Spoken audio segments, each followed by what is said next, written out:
Hello everyone and welcome back to the Horror Hut. Before you drift off, it would be a nice idea if you could leave a comment to let me know where you are listening from. Please don't forget to give the video a like and subscribe to the channel. Right, let's get comfy and relaxed, and let's begin. Story 1, Room 9 Anomaly, the unseen motel door. The road had been endless, a ribbon of cracked asphalt cutting through a twilight that smelled faintly of diesel and wet pine. Inside the cramped lobby, the air tasted stale, a mix of old carpet and something metallic I couldn't place. A ceiling fan spun unevenly, groaning like it was struggling to stay alive. The woman behind the desk didn't look up when I walked in, her fingers already tapping on a keyboard that sounded louder than the motel itself. When she finally glanced up, her eyes were tired but sharp, like she was used to seeing people and wouldn't stay long. "Room 9, I said, holding out my driver's license. She nodded without smiling, slid a keycard across the counter, and muttered, "First door on the right."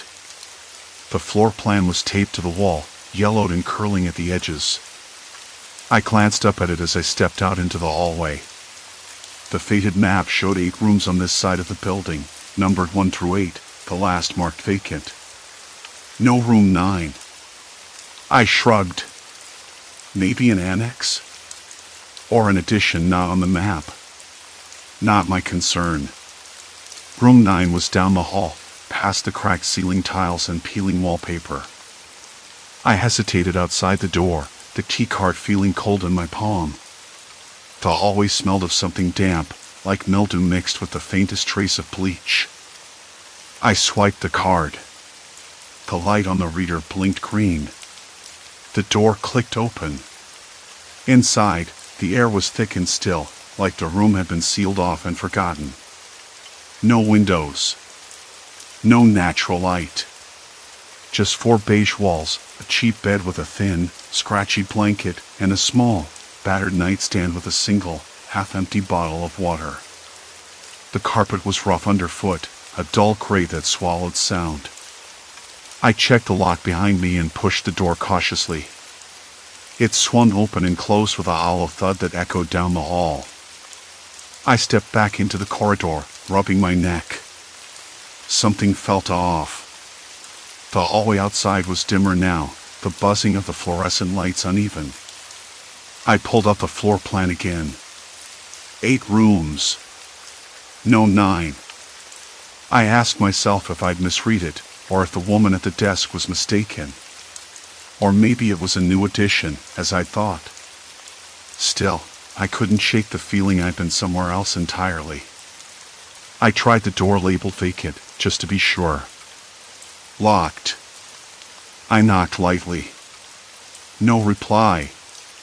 The keycard didn't work. Neither did my own. I returned to the lobby, the woman behind the desk still typing.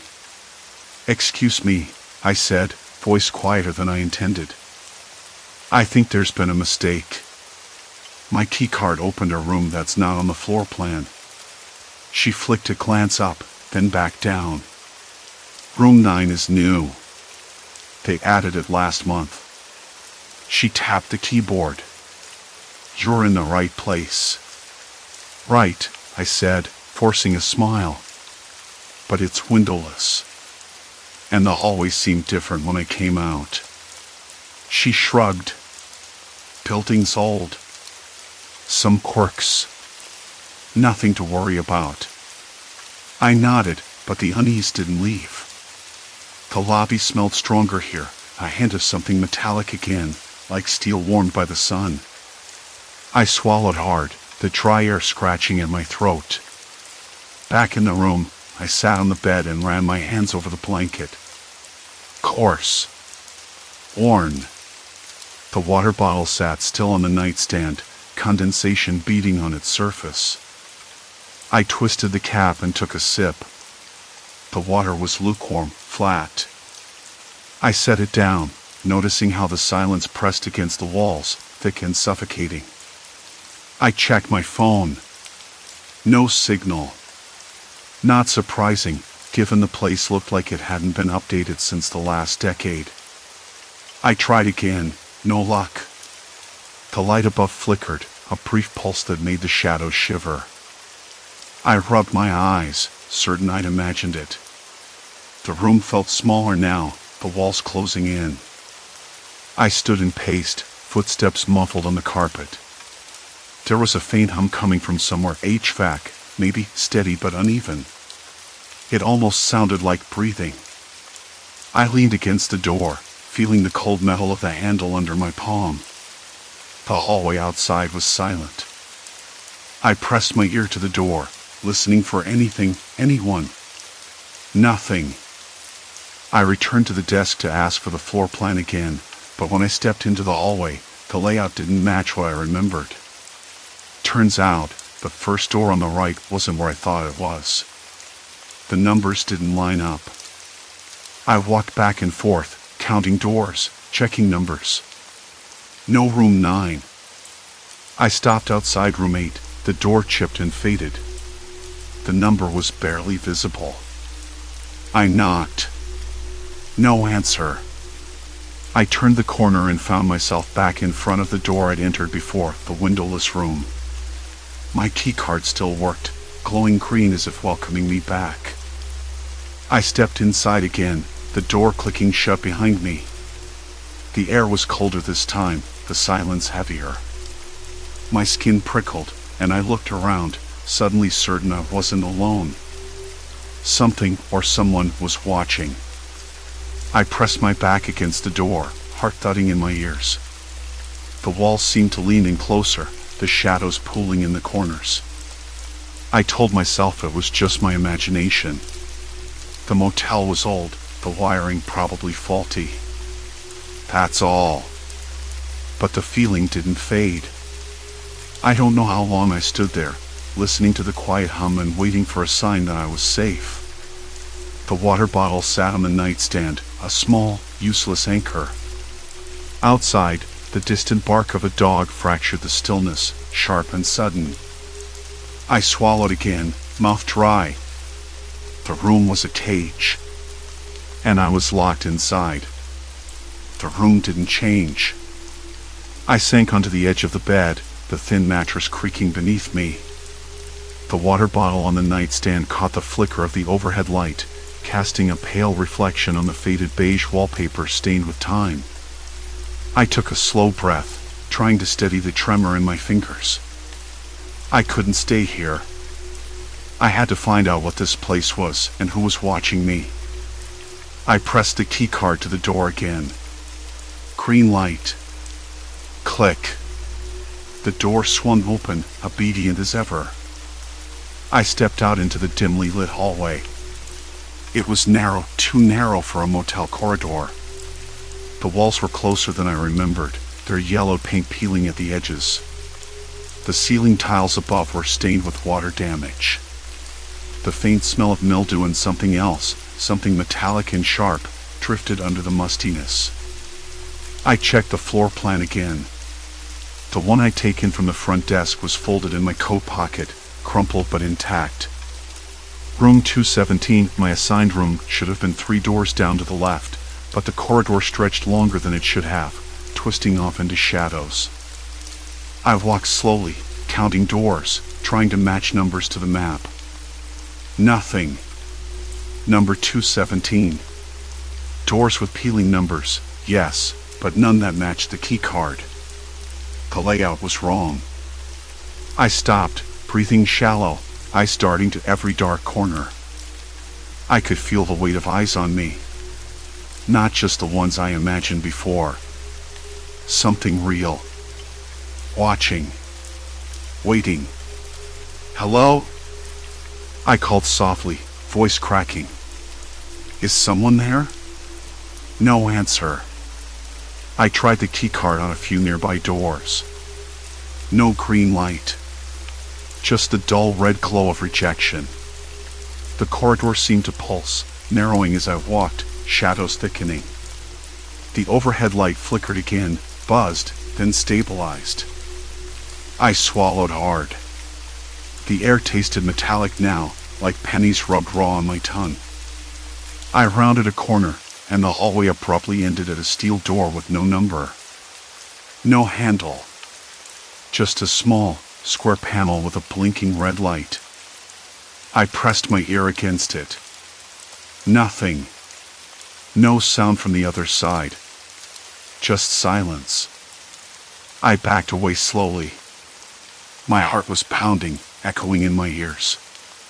The fluorescent light above buzzed louder, a high-pitched whine that made my temples ache. I needed to get out, to find the front desk, or at least a phone to call someone. I turned back the way I came.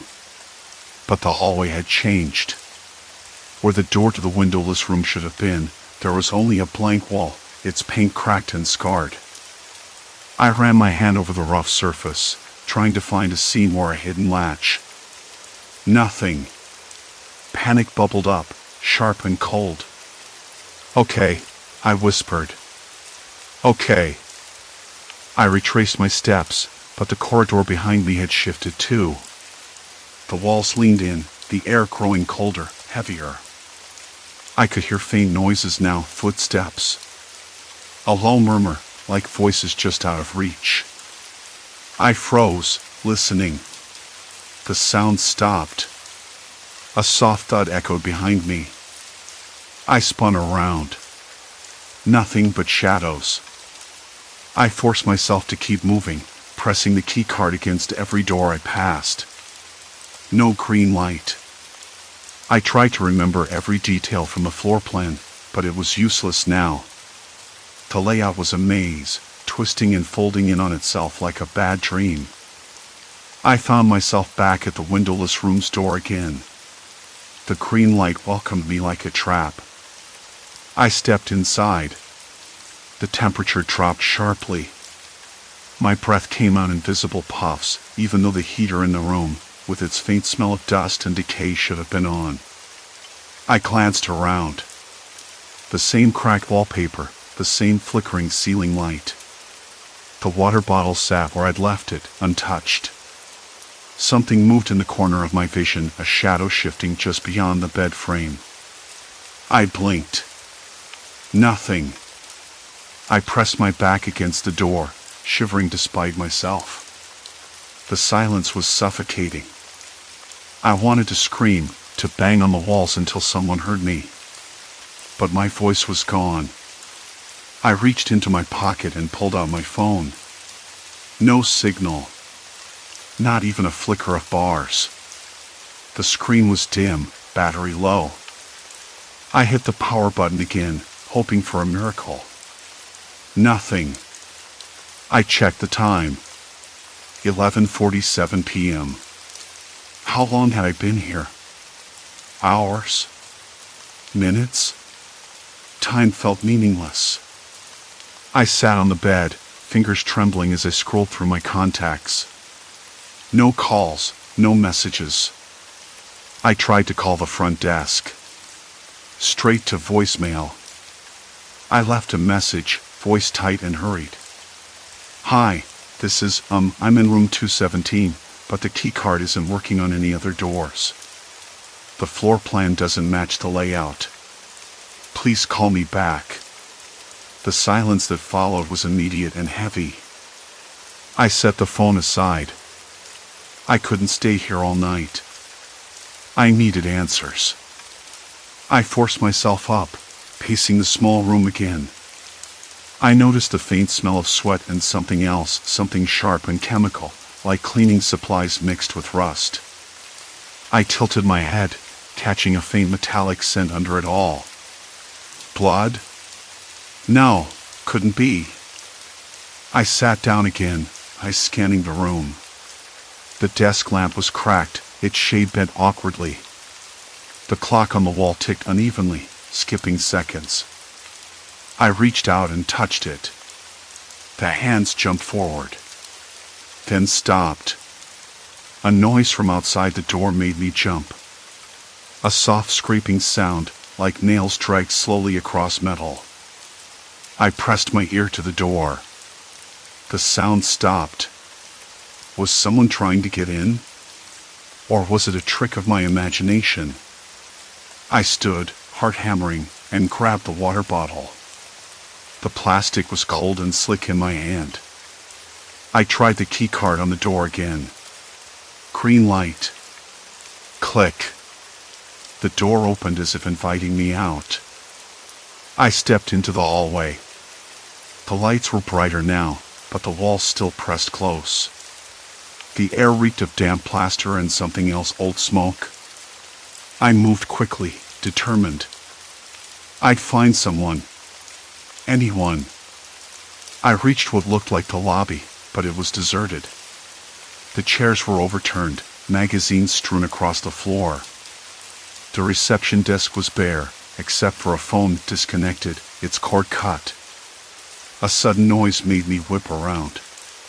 A man stood in the shadows near the entrance. His face was obscured by the dim light, but his presence was unmistakable. He didn't move, just watched.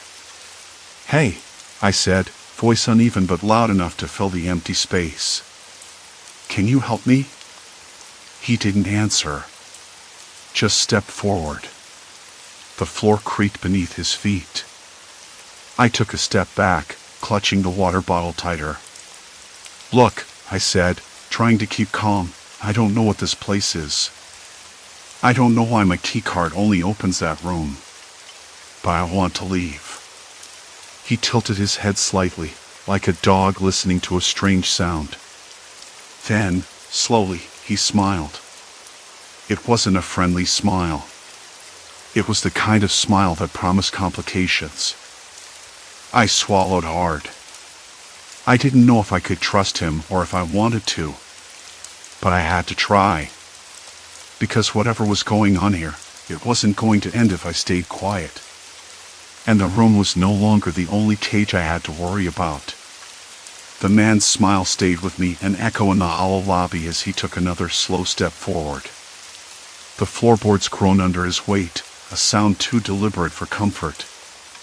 I clutched the water bottle tighter, my knuckles white, the plastic crinkling beneath my fingers. I wanted to back up, wanted to bolt, but the cracked linoleum beneath my feet felt like glue. "Who are you?" I asked, voice shaking despite my efforts. "What do you want?" No answer. Just that smile, widening as if he found something amusing in my confusion. The dim light barely touched his features, but I could make out the sharp set of his jaw, the cold gleam in his eyes. He wasn't here to chat. That much was clear. I swallowed hard. The air smelled stale, a mix of damp carpet and something metallic, maybe rust, maybe something else I didn't want to name. My skin prickled. I wanted to be anywhere else than this place. But the door behind me was locked. The lobby windows were grimy, no moonlight, no street lamps, nothing but the thick darkness pressing in. I glanced around, searching for an exit, a phone, a sign of life. Nothing. Just overturned chairs and magazines scattered like debris after a storm. The silence was broken only by the slow creak of the man's footsteps as he closed the distance. "Look," I said, trying to inject calm into my voice. "I don't know what this place is, but I want out. Can you open the door?" He stopped a few feet away, silent. Then, slowly, he pulled something from his pocket, a folded piece of paper, worn and creased. He held it out, but I didn't want to take it. I didn't want to trust him. "Why?" I asked, eyeing the paper. "Why are you here?" He tilted his head, that unsettling smile never fading. Then he spoke, voice low and rough, "Because you don't belong here." Not really. The words hit me like a punch. Not belong here? I stared at him, confusion and fear twisting in my gut. "I paid for this room," I said. "My key card works. Why would I not belong?" He shook his head, stepping back into the shadows. "You don't see it yet. But you will." Before I could ask more, he turned and melted into the darkness near the entrance. I blinked, suddenly feeling alone. The oppressive quiet returned, heavier this time. My breath caught in my throat. I looked down at the paper he'd left behind. Reluctantly, I picked it up. The edges were rough, and the ink was smudged in places. It was a map, a crude sketch of the motel's second floor.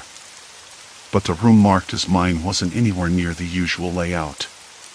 Instead, it was off to the side, isolated, surrounded by thick black lines that didn't match the rest of the floor plan. A windowless box. The same room I'd been trapped in. I crumpled the paper in my hand, frustration burning hot. Somehow, this was deliberate. The motel's floor plan was a lie. My key card was a trap. I pressed my back against the wall near the reception desk and tried to think. There had to be a reason for this, a pattern. The man's warning echoed in my mind. I don't belong here. What did that mean? Was I a mistake? An experiment? Or was I just unlucky? The question felt stupid, but it wouldn't leave me alone. My phone buzzed in my pocket. I fumbled it out, relief flooding me. Maybe a signal. Maybe someone trying to reach me. But the screen was blank, the battery drained to zero. Silent, dead. I looked back toward the man's shadowed corner, but it was empty. No sign of him or anyone else. The air felt colder now, like the room was closing in. I tried the door again. Locked. No handle on the other side. I remembered the water bottle in my hand and unscrewed the cap, took a slow sip. The plastic crinkled, breaking the silence. My throat felt dry, scratchy from nerves and the stale air. I forced myself to breathe deeply, to slow my racing thoughts. What if I wasn't alone? What if the man wasn't the only watcher? I glanced at the ceiling. The single fluorescent light flickered, buzzing intermittently like a faulty heartbeat. Shadows danced, creating shapes that vanished when I blinked. The walls were bare, except for a faint stain near the door, something dark, almost like old water damage or worse. I pressed my ear against the door frame, listening.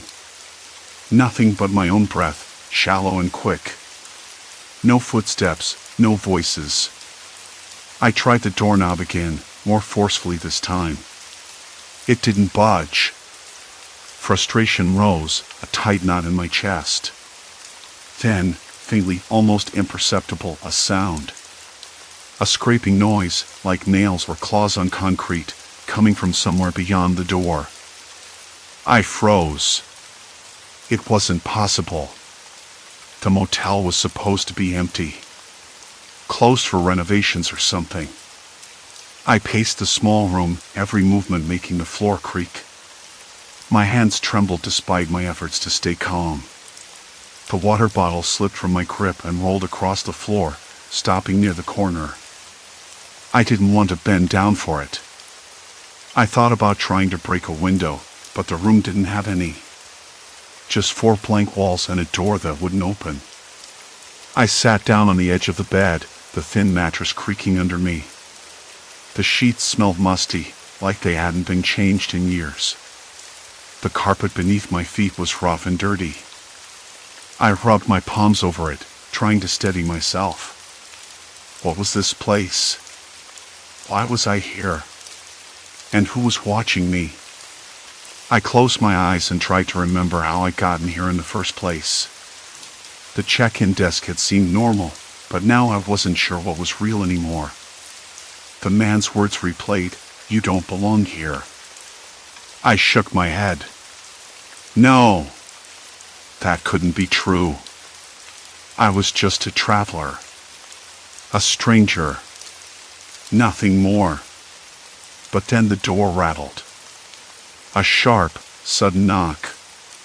Not loud, but deliberate. The sound sent a jolt through me. I stood up, heart hammering. The door stayed shut, but the knocking continued, slow, measured, like someone counting seconds. Who is it? I called out, voice stronger than I felt. "What do you want?" No answer. Just a knock. And then, silence. I waited, breath ragged, listening for any movement. Nothing. I backed away from the door, my legs weak. Then I noticed it, a small gap beneath the door, a sliver of darkness leaking in like spilled ink. Something shifted. I crouched down, pressed my eye to the crack. The hallway beyond was pitch black, no sign of light. But I saw a shape. A figure, crouched low, just beyond the door's reach. It was watching me. Panic surged, but something else, curiosity, kept me rooted. Shadows gathered quietly in the corners, thickening the stillness until every breath seemed to echo unanswered. I swallowed hard. This wasn't a nightmare. This was real. And I was trapped. I backed away from the door, suddenly desperate to find another way out. I scanned the room again. No windows. No vents. Nothing. No escape. The air felt heavier, thicker. My skin crawled. I thought about the man in the lobby, his smile like a warning. Now I understood. I had stepped past a line. There was no going back. I was inside something I didn't understand, and it was watching me. The question wasn't if I could leave. It was if I ever would. A sudden noise, soft footsteps, careful and slow, came from the hallway outside. The figure was moving toward the door. I pressed myself against the far wall, heart slamming. The keycard burned in my pocket. Whatever this was, I had crossed a point of no return. And the quiet watcher was coming for me. The knocking stopped. Just like that. Silence swallowed the room, thick enough to choke on. My hands hovered near the door, frozen midair, almost expecting it to burst open. But nothing happened. No footsteps. No voice. Nothing but a faint hum from the overhead light, flickering like a weak heartbeat. I swallowed hard. The taste was metallic, bitter, like I'd chewed on a penny. I pressed my ear against the door, straining to catch any sound beyond. Nothing. The hallway was a void, as black and empty as before. Cold seeped from the crack beneath the door, and I pulled my jacket tighter around me, the rough fabric scratching at my skin. Breathing shallow, I backed away, every nerve screaming that I was still the prey in some twisted game. I didn't know if whoever or whatever was watching me had left or was just waiting. Waiting for what? I couldn't tell. The room's stale air tasted heavier now, like it was pressing down on my lungs. I rubbed my arms, goosebumps rising despite the warmth. I needed to move. Somewhere in the back of my mind, logic argued, check the floor plan again. Find out where I was really. But each time I tried to call the front desk, the line crumbled into static. No answer. As if the motel itself swallowed any attempt to reach out. I paced, slow and careful, ears peeled for the faintest hint of movement. The windowless walls closed in.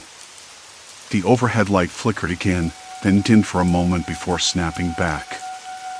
Flickering. Flickering. It was maddening. I wished I could break it, smash it to pieces, but the urge was swallowed by a dull ache in my chest. There's no way this was an accident. No glitch in the system. The keycard, the missing room on the map, the endless loop back here, all deliberate. Someone wanted me here. Someone wanted me trapped. I tried the door again. Lock was solid. No give. I ran my fingers along the edge, feeling the cool metal of the handle, smooth but unyielding. The keycard slot blinked red when I tried to swipe it. No luck. It was like the door was sealed by more than just a lock, sealed by intent. "All right," I muttered, voice cracking. "All right, whoever you are. What do you want from me?" No answer. Only silence, except for the faint buzz of the light and the distant, muffled sound of a dog barking somewhere outside. The kind of bark that feels lonely, desperate. I sat on the bed, head in hands. The sheets smelled faintly of mildew. The mattress sagged under me. The room hummed with quiet menace. And then I heard it. A soft scrape, like fingernails dragging across rough plaster. Slow, deliberate. My head snapped up, eyes wide. The sound came from behind the far wall, no windows there, just plain concrete like a bunker. But the noise was unmistakable. Someone was there, just on the other side. I pressed my ear against the wall. The scrape stopped.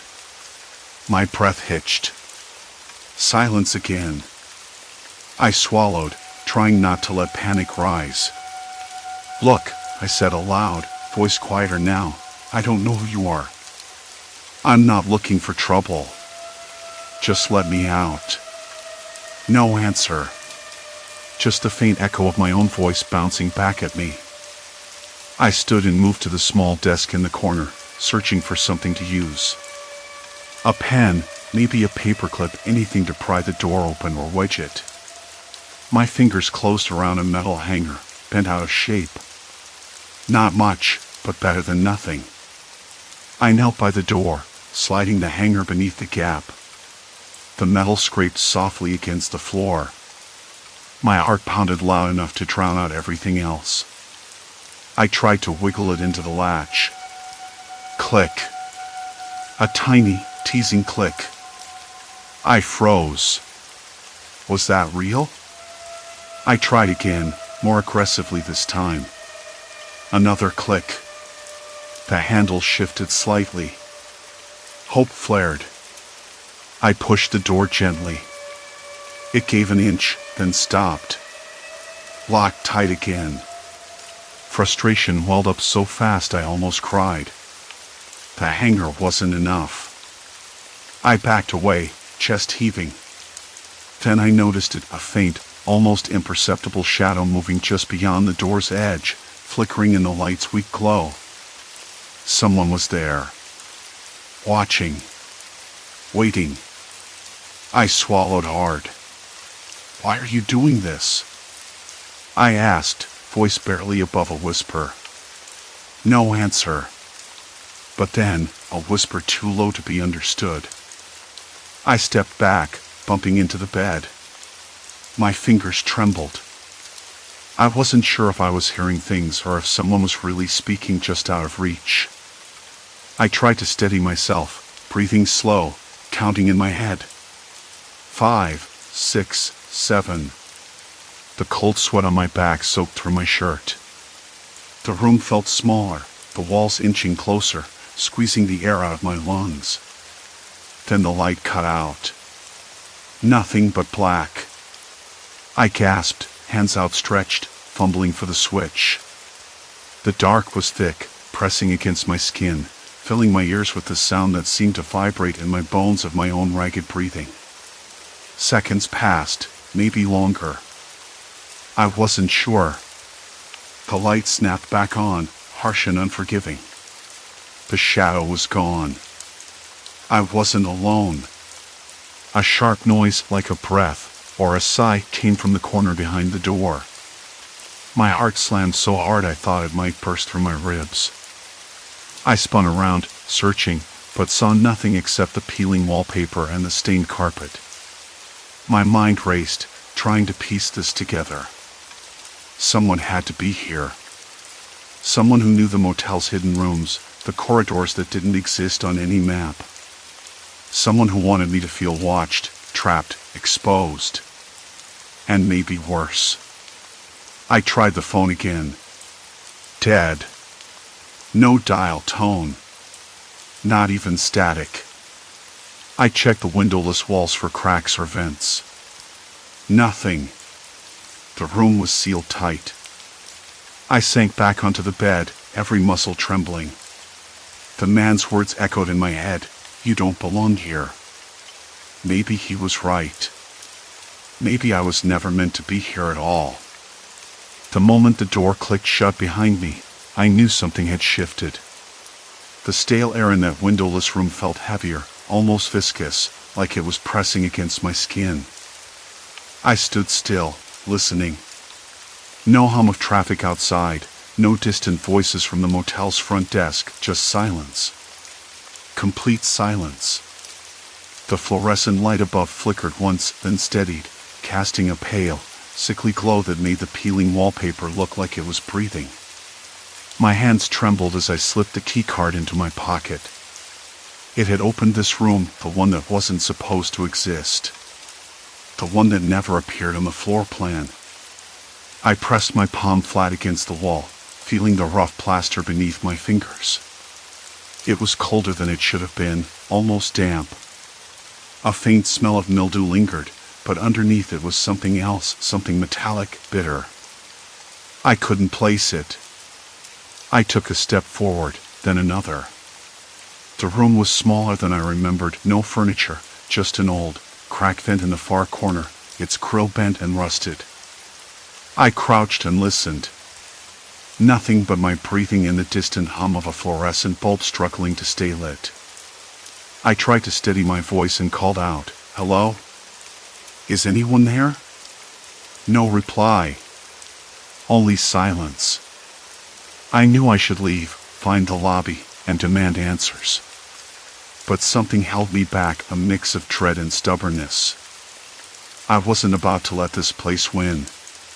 The first time I checked in, the clerk had smiled too wide, eyes darting like a trapped animal's. I remembered how she'd handed me the card without a word about the room number. Just your room and a nod. I'd asked for the floor plan, and she'd shrugged, saying, "All the rooms are on the map," but when I looked, room 217, my room, was nowhere to be found. I pulled my phone from my pocket. No signal. Nothing. The screen glowed with a blank no-service message that felt like a slap in the face. The motel was old, isolated, but I didn't expect to be cut off entirely. I shoved the phone back into my jacket and decided to check the hallway. The door wouldn't budge. Not locked physically, but the mechanism was unresponsive, like the lock had been disengaged from the inside. I rapped my knuckles against the door frame, then the door itself, louder this time. "Let me out," I said, voice rough. "Please." When silence answered, I sank to the floor, hugging my knees. The flickering light overhead made the shadows dance, long and thin, like fingers reaching for me. I closed my eyes, trying to breathe slow and steady, but panic was a slow, cold burn beneath my ribs. I thought about calling the front desk again, but how? My phone was useless here, and the room didn't have a phone line. The walls felt like they were closing in, the air growing thicker, harder to breathe. I wiped the sweat from my forehead, tasting the salt and bitterness on my lips. Suddenly, a sound. A soft scraping, like nails or the edge of a card against metal. I froze, my heart stuttering. It came from behind the vent. I crawled over, fingers tracing the rusted grill. The sound stopped. I pressed my ear to the vent. A faint, irregular breathing. Not mine, and definitely not the building's mechanical hum. Something was there. Watching. Waiting. "Who's there?" I whispered, voice barely audible. No answer. Just a steady, shallow breath. I pulled back and stood, feeling the room close and tighter.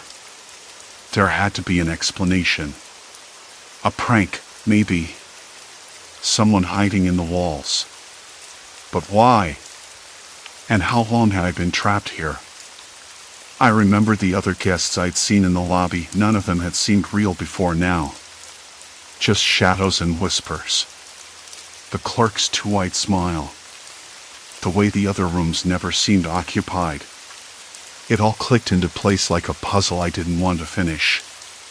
This motel wasn't just a place to sleep. It was a trap. A holding pen for something or someone. I had to find a way out. I pressed my ear against the door again, listening for footsteps or voices. Nothing. Then I tried the handle again, no movement. I ran my fingers along the frame, looking for a latch or a weak spot. My eyes caught a small panel near the floor, barely noticeable under the peeling wallpaper. I pried at it with my nails, and it popped open, revealing a narrow crawl space. I peered inside. Darkness swallowed the opening, but I could see faint light at the other end, another room, maybe an exit. Without thinking, I slipped inside. The air was damp and cold, the floor gritty beneath my hands as I crawled forward. The space was tight, my breath came in shallow gasps. The metallic taste was stronger here, mingling with the musty smell of mold and decay. After what felt like an eternity, I reached the other end and slid out into a small storage closet. Boxes of cleaning supplies and spare linens lined the walls. Relief flooded through me, but it was short-lived. The door was locked from the outside. I banged my fists against the door frame. "Let me out. Please." My voice cracked, raw with desperation. Then I heard footsteps. Slow, deliberate. Someone was approaching. I scrambled to hide behind a stack of boxes, heart pounding so loudly I thought it might give me away. The door creaked open, and a shape stepped inside. "Looking for this?" a voice said, flat and cold. A hand dangled a keycard just out of reach. I recognized the voice, it was the clerk. My mind raced. She was behind all of this. The false room, the locked doors, the endless loops of hallways that didn't exist. "Why?" I managed to say, voice trembling. She shrugged, eyes glinting with something I couldn't place. "People like you get lost. You keep the motel alive. Alive. Like a machine that fed on confusion and fear." "Please," I said, swallowing hard. "I just want to leave." She hesitated, then pushed the card toward me. "One wrong step, and you'll be back. Forever." I took it, fingers shaking. The weight of the threat pressed down harder than any lock. I backed into the hallway, the door clicking shut behind her. The corridor stretched out, dim and familiar now. I turned the card over in my hand, then swiped it at the nearest door. It slid open with a soft beep. I stepped inside, finally seeing sunlight spilling through a grimy window. The air smelled of fresh rain and distant pine trees. For the first time in what felt like days, I breathed deeply and let the tension in my shoulders ease. Back in the lobby, the clerk was gone. The other guests were nowhere to be seen. The receptionist's desk was empty, except for a lone cup of coffee, half-finished and cold. Story 2, Silent Watcher, The Stranger by Pump 6. The fluorescent lights buzzed overhead, casting a sickly glow on the cracked linoleum floor. I leaned against the counter, the rough edge digging into my forearm through my thin shirt. Midnight at the gas station was a different kind of quiet, thick, heavy, like the air, cold and heavy with silence had been sucked out and replaced with something stale and lingering. The hum of the refrigerators was the only relief, a low mechanical drone that filled the silence but never quite pushed it away. I had worked this overnight shift enough times to know the rhythms, the little routines that kept me sane. Sweep the floor, check the pumps, restock the racks, and try not to think too much about the hours stretching out ahead. My name's Mark, by the way. Not that it matters to anyone except the occasional customer who stops by half-crazed from a long drive or just looking for some caffeine and a pack of gum. I'd been standing there, idly flipping a scratched plastic cup in my hand, when Nancy, one of the morning clerks, came in to grab a coffee from the machine. She gave me that look, the one that said she was about to say something that might unsettle me but felt necessary anyway. "You know that quiet stranger?" she asked, voice low, keeping an eye on the door as if he might slip in behind her. "The one who never buys anything but always watches the road?" I blinked. "What, the guy who parks by pump 6 and just sits there?" She nodded. "Yeah. He's been coming by every couple of nights for the past week. Just sits in his car, never gets out. Just stares." I tried to laugh it off, but it stuck in my throat. "Maybe he's waiting for someone?" Nancy shrugged, lips tight. "Maybe. But it's weird. The other night, the cameras caught him watching the road for nearly an hour. No phone in his hands. No headlights behind him, just him sitting there." Her words felt like a stone dropped into the dead pool of the night. I shook my head, trying to clear the image from my mind. People had all kinds of odd habits. I'd seen worse.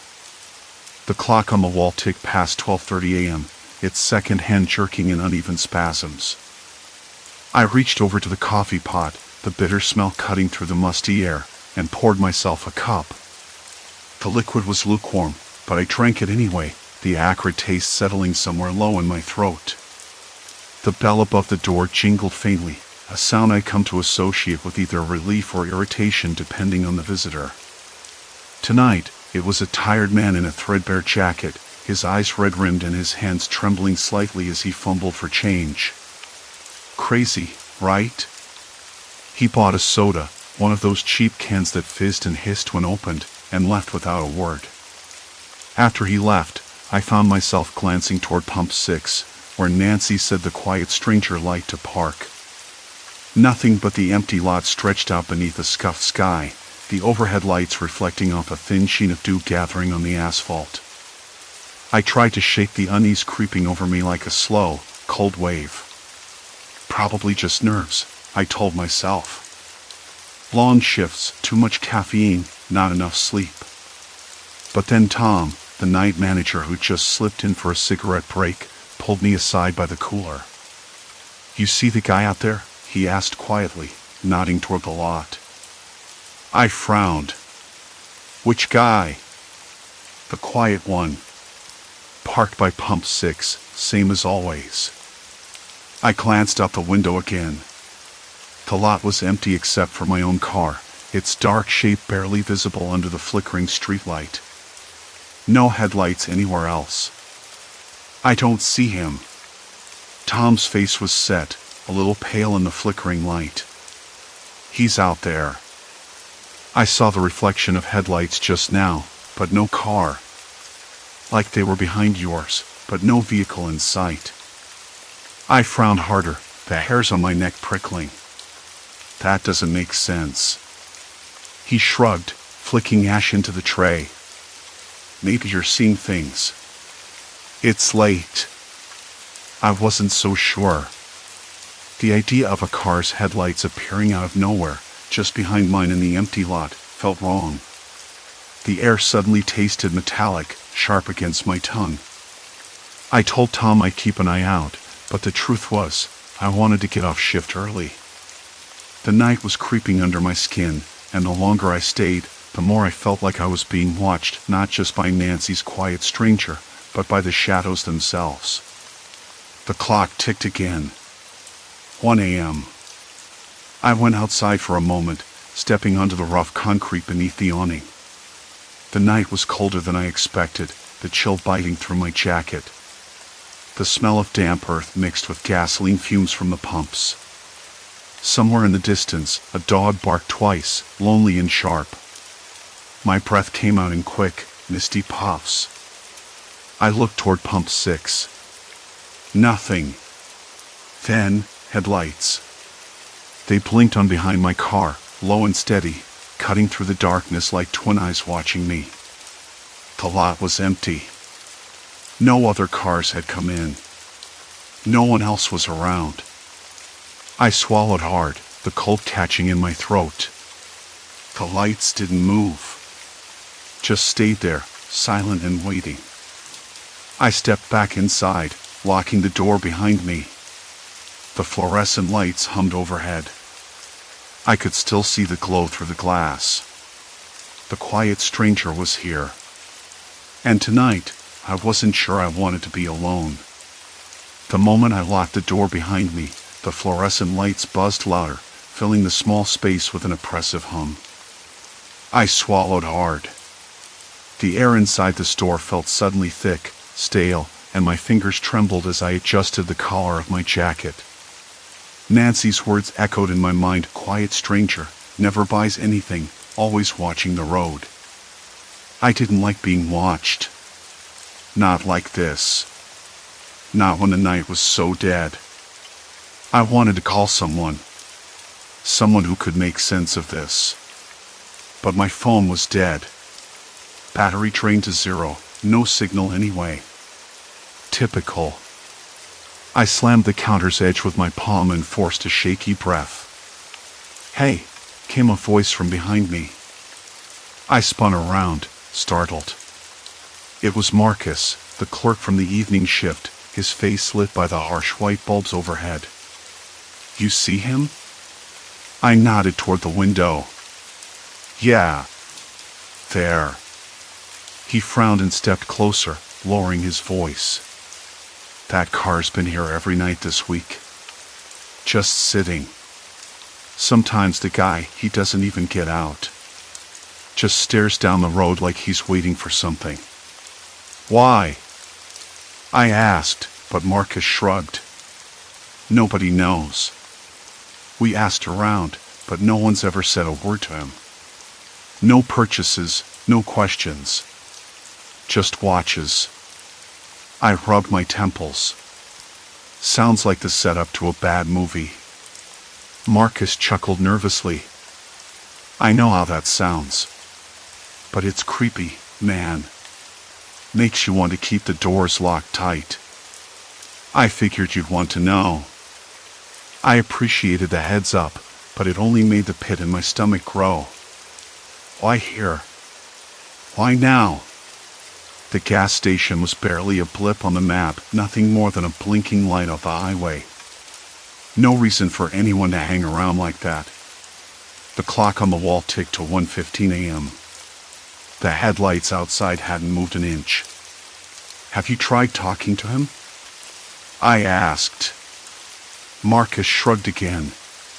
"Tried once. Walked over, but the guy just looked right through me. No words. No nod, nothing. Just silence." I shivered.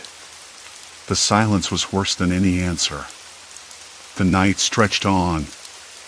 I finished wiping down the counters, the rag rough against my palms, then moved toward the back to grab a fresh box of snack bars. The air smelled faintly of old coffee and burnt sugar, the kind of mix that made your stomach twist after a while. When I returned, the door buzzer rang sharply.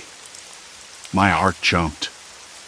I looked up, expecting a customer, but the lot was still empty, except for the car. I locked eyes with Marcus, who was watching me from behind the register. "Did you hear that?" I whispered. He nodded, but we both knew the sound that seemed to vibrate in my bones had come from inside the store. Somewhere near the stockroom.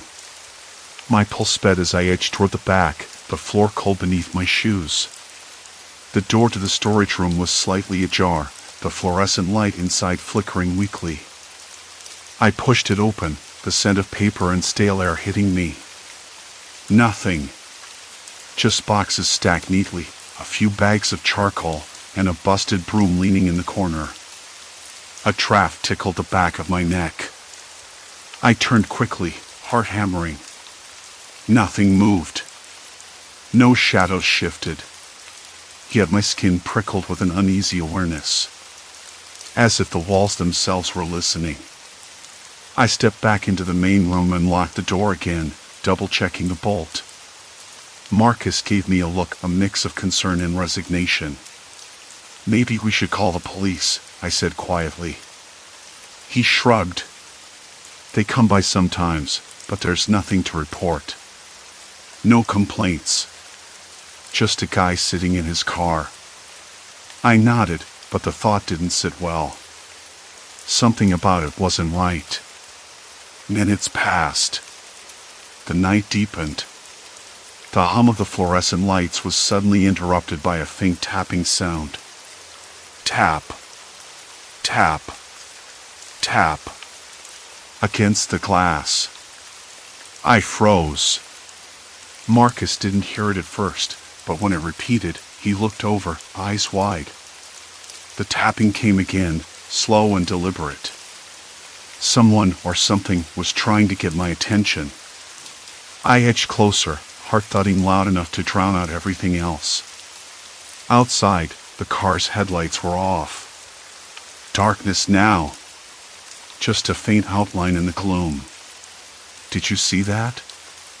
I whispered. Marcus shook his head, but I was already moving toward the door, peering out through the glass. The parking lot was empty again. No car. No one. I blinked, confused. Where did it go? Marcus asked, stepping beside me. I shook my head, heart still racing. I don't know. The tapping sound came again, but this time from inside the store. Behind us. I spun around, eyes darting, but the place was empty. Okay, I said, voice shaky. This isn't funny anymore. Marcus gave me a look that said he agreed, but neither of us wanted to admit how unsettled we were. I checked the security cameras on the monitor behind the register. Static fuzzed the screen, but after a few seconds, the feed from the lot flickered on. There it was. The car. Sitting, engine off, dark and silent under the street lamp. But then the camera shifted, panning slowly across the lot. And there, standing just beyond the edge of the light, was a figure. Tall. Still. Watching. I leaned forward, squinting, heart pounding so hard I thought the glass might crack. The figure made no move, no sound. Just stood there. Then the camera feed cut out. The screen went black. Marcus cursed softly. I swallowed hard, the taste of cold metal in my mouth. This wasn't just some random driver. It was deliberate. Calculated. And it was getting closer. Maybe we should get out of here, Marcus said, voice low. I nodded. My hands trembled as I reached for the keys on the counter. The headlights suddenly reappeared outside, flooding the glass with blinding light. Silence. Complete silence. I realized then that whatever this quiet stranger was waiting for, whatever he was planning, it wasn't going anywhere. And neither was I. The headlights lingered, a harsh halo pressed against the glass of the store. Marcus shifted behind me, eyes darting to the door, then back to the screen. The feed had cut out, and the room felt colder, like the warmth was sucked out and replaced by something heavy and sharp. The refrigerator hummed, the slow drip of the coffee machine punctuated the silence. I wanted to believe that whoever was out there wouldn't cross the boundary of this little convenience store. But a part of me whispered that the boundary didn't exist anymore. Maybe we should call someone, Marcus said, voice low, almost a whisper, like saying it aloud might summon the threat closer. I shook my head. The phone was dead. No signal. The little box on the counter blinked uselessly. No reception. Marcus's eyes narrowed. That's not right. We usually get at least one bar out here. I knew. Something was wrong. It wasn't just a stranger outside. The world around us felt off, like the night had folded in on itself. I could almost taste the tension in the air, a metallic tang that coated my tongue and made swallowing difficult. Have you noticed anything else? I asked Marcus, trying to sound casual but failing.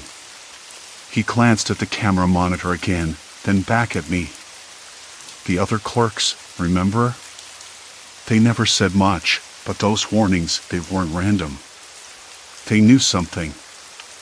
I rubbed my hands over my face, the rough fabric of my shirt scratching my skin. Yeah. The quiet stranger. The one who watches. Never buys anything. Just stares at the road. And now he's here. The words felt like a sentence. A verdict. I swallowed hard, my throat dry. Outside, the street lamp flickered again, and I caught a glimpse of movement, a shadow shifting just beyond the beam. The figure was tall, still. Watching. Waiting. Watching me watch him. I wasn't going to get out of here. The doorbell jingled softly, a sound so out of place it made my heart leap into my throat. But the door didn't open. I walked over, eyes searching the empty lot. No one. Just the quiet stranger's car, headlights off now, like a beast crouched in darkness. My fingers trembled as I locked the door again. I realized then that the lock was too thin, the glass too fragile. The store, with its aisles of candy bars and stale coffee, felt like a fragile bubble in a storm. You think he's just waiting? I asked Marcus. He shrugged, but his jaw was tight. Could be. Or maybe he's waiting for us to make a mistake. I paced, the worn linoleum sticky under my sneakers. The fluorescent lights buzzed, casting long, jittery shadows. The air smelled faintly of burnt coffee and cleaning spray, but beneath that was something else, a sharp, acrid scent I couldn't place. Did you ever see him inside? I asked, voice barely above a whisper. Marcus shook his head. No. Always outside. Sometimes he just stands there for hours. Watching traffic? I said, eyebrows furrowed. Not really. More like waiting for something to happen. I pressed my forehead against the cool glass, peering out. The lot was empty except for his car, but my eyes kept drifting to the edges, the dark patches where the street lamp's glow didn't reach. I tried to convince myself it was nothing. Just a man. Alone. Bored. But something told me that was wrong. Did you ever ask the others why he's called the quiet stranger? I said. Marcus hesitated. Not directly. But there was this one time. One of the clerks said he saw the guy talking on the phone, but no one ever heard what he said. Just murmurs. And when he looked up, he had this blank expression. Like he wasn't really there. I swallowed. The idea of someone so detached, so disconnected, unsettled me more than the idea of violence. Because this wasn't about a typical threat. It was about presence. Silence. Waiting. And patience. Why do you think he never buys anything? I asked, half to myself. Marcus shrugged again. Maybe it's not about buying. Maybe it's about watching. Control. I turned back to the counter, suddenly aware of how exposed we were. The cameras, the registers, the narrow aisles, all of it seemed designed to trap us in place. There was no back door, at least none that didn't lead to the alley. And that alley was a blind spot on the cameras, a place where someone could slip in without being seen. I glanced at the clock. 3:30 a.m. The night had stretched into this long, thin, suffocating moment where time seemed to slow and speed up at once. Maybe we should just call it, Marcus said suddenly. Close early. Lock up. Get out of here. I shook my head. No way. Not until the morning shift comes in. We can't just leave. It's not safe. I didn't argue. part of me wanted to run, to slam the doors and never look back. But I also knew that once I left, I might never come back. And if that quiet stranger was waiting for someone, it might be me. The idea was ridiculous. But the thought sat heavy in my gut. The bell jingled again, this time louder, and I whipped around. No one was there.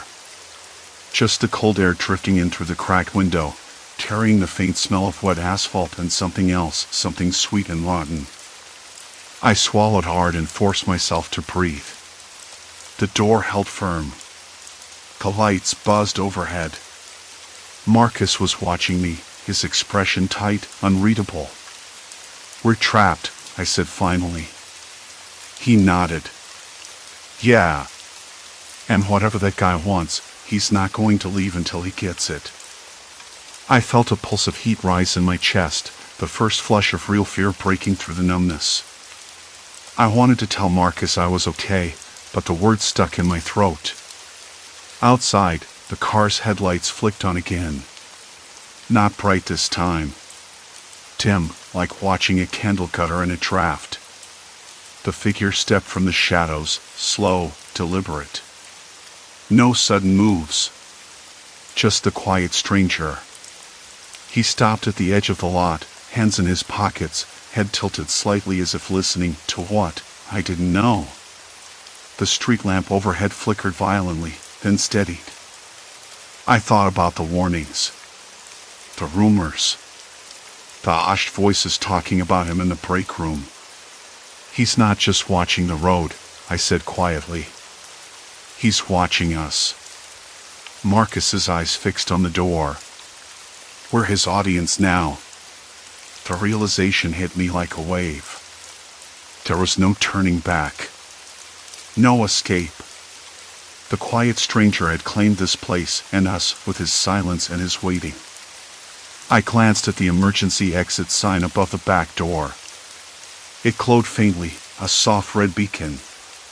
But outside, the alley was pitch black. I could almost hear the quiet stranger's breath, steady and cold, just beyond the light. The screen flickered back on. The quiet stranger's car. And behind it, another set of headlights. Closer. The game had changed. Silence stretched between us like a thin wire, ready to snap. I didn't want to look again. But I had to. Because now, there was no question. We were in it.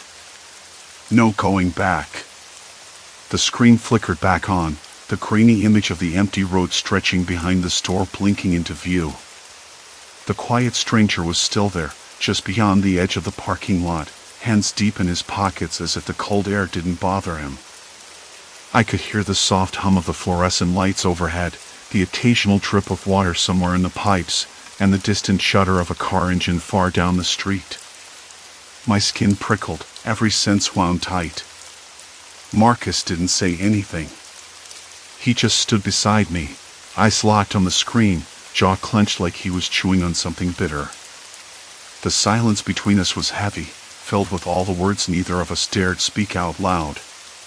"He's not moving," I whispered, leaning closer to the monitor. The stranger's head tilted, just a fraction, like he was listening, waiting. Why would someone just watch like that? Marcus asked, voice low enough that even the cameras wouldn't catch it. "Because it's not about buying anything," I said, my voice cracking slightly. "It's about control. Presence." The back door rattled suddenly. A sharp, metallic clink against the frame. I jumped, heart hammering in my throat. Marcus spun toward it, eyes wide but calm. "Probably just the wind," he said, though the alley outside was supposed to be dead quiet this late. I didn't believe him. I couldn't. The stranger's silhouette shifted on the screen. He stepped forward, slow and deliberate, breaking the pool of shadow into which he'd been cradled. The headlights behind my car flared in the darkness again, bright and accusing. I swallowed hard, my throat dry. "He's coming closer." Marcus nodded, but didn't move. Not yet. The overhead light flickered violently, plunging the room, with its faint smell of dust and decay, into a quick strobe of darkness and glow. It was like time slowed each flash, exposing the stranger's face for a split second. Eyes. Cold, unreadable. A set of lines around the mouth that could have been a frown or a smile. I felt the hairs on the back of my neck stand up. My fingers clenched the edge of the counter, knuckles white. Why here? I muttered, mostly to myself. Why now?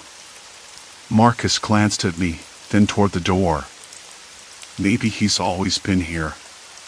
Just patient. The screen blinked again, and the stranger was right outside the glass, now visible in the dim halo cast by the street lamp.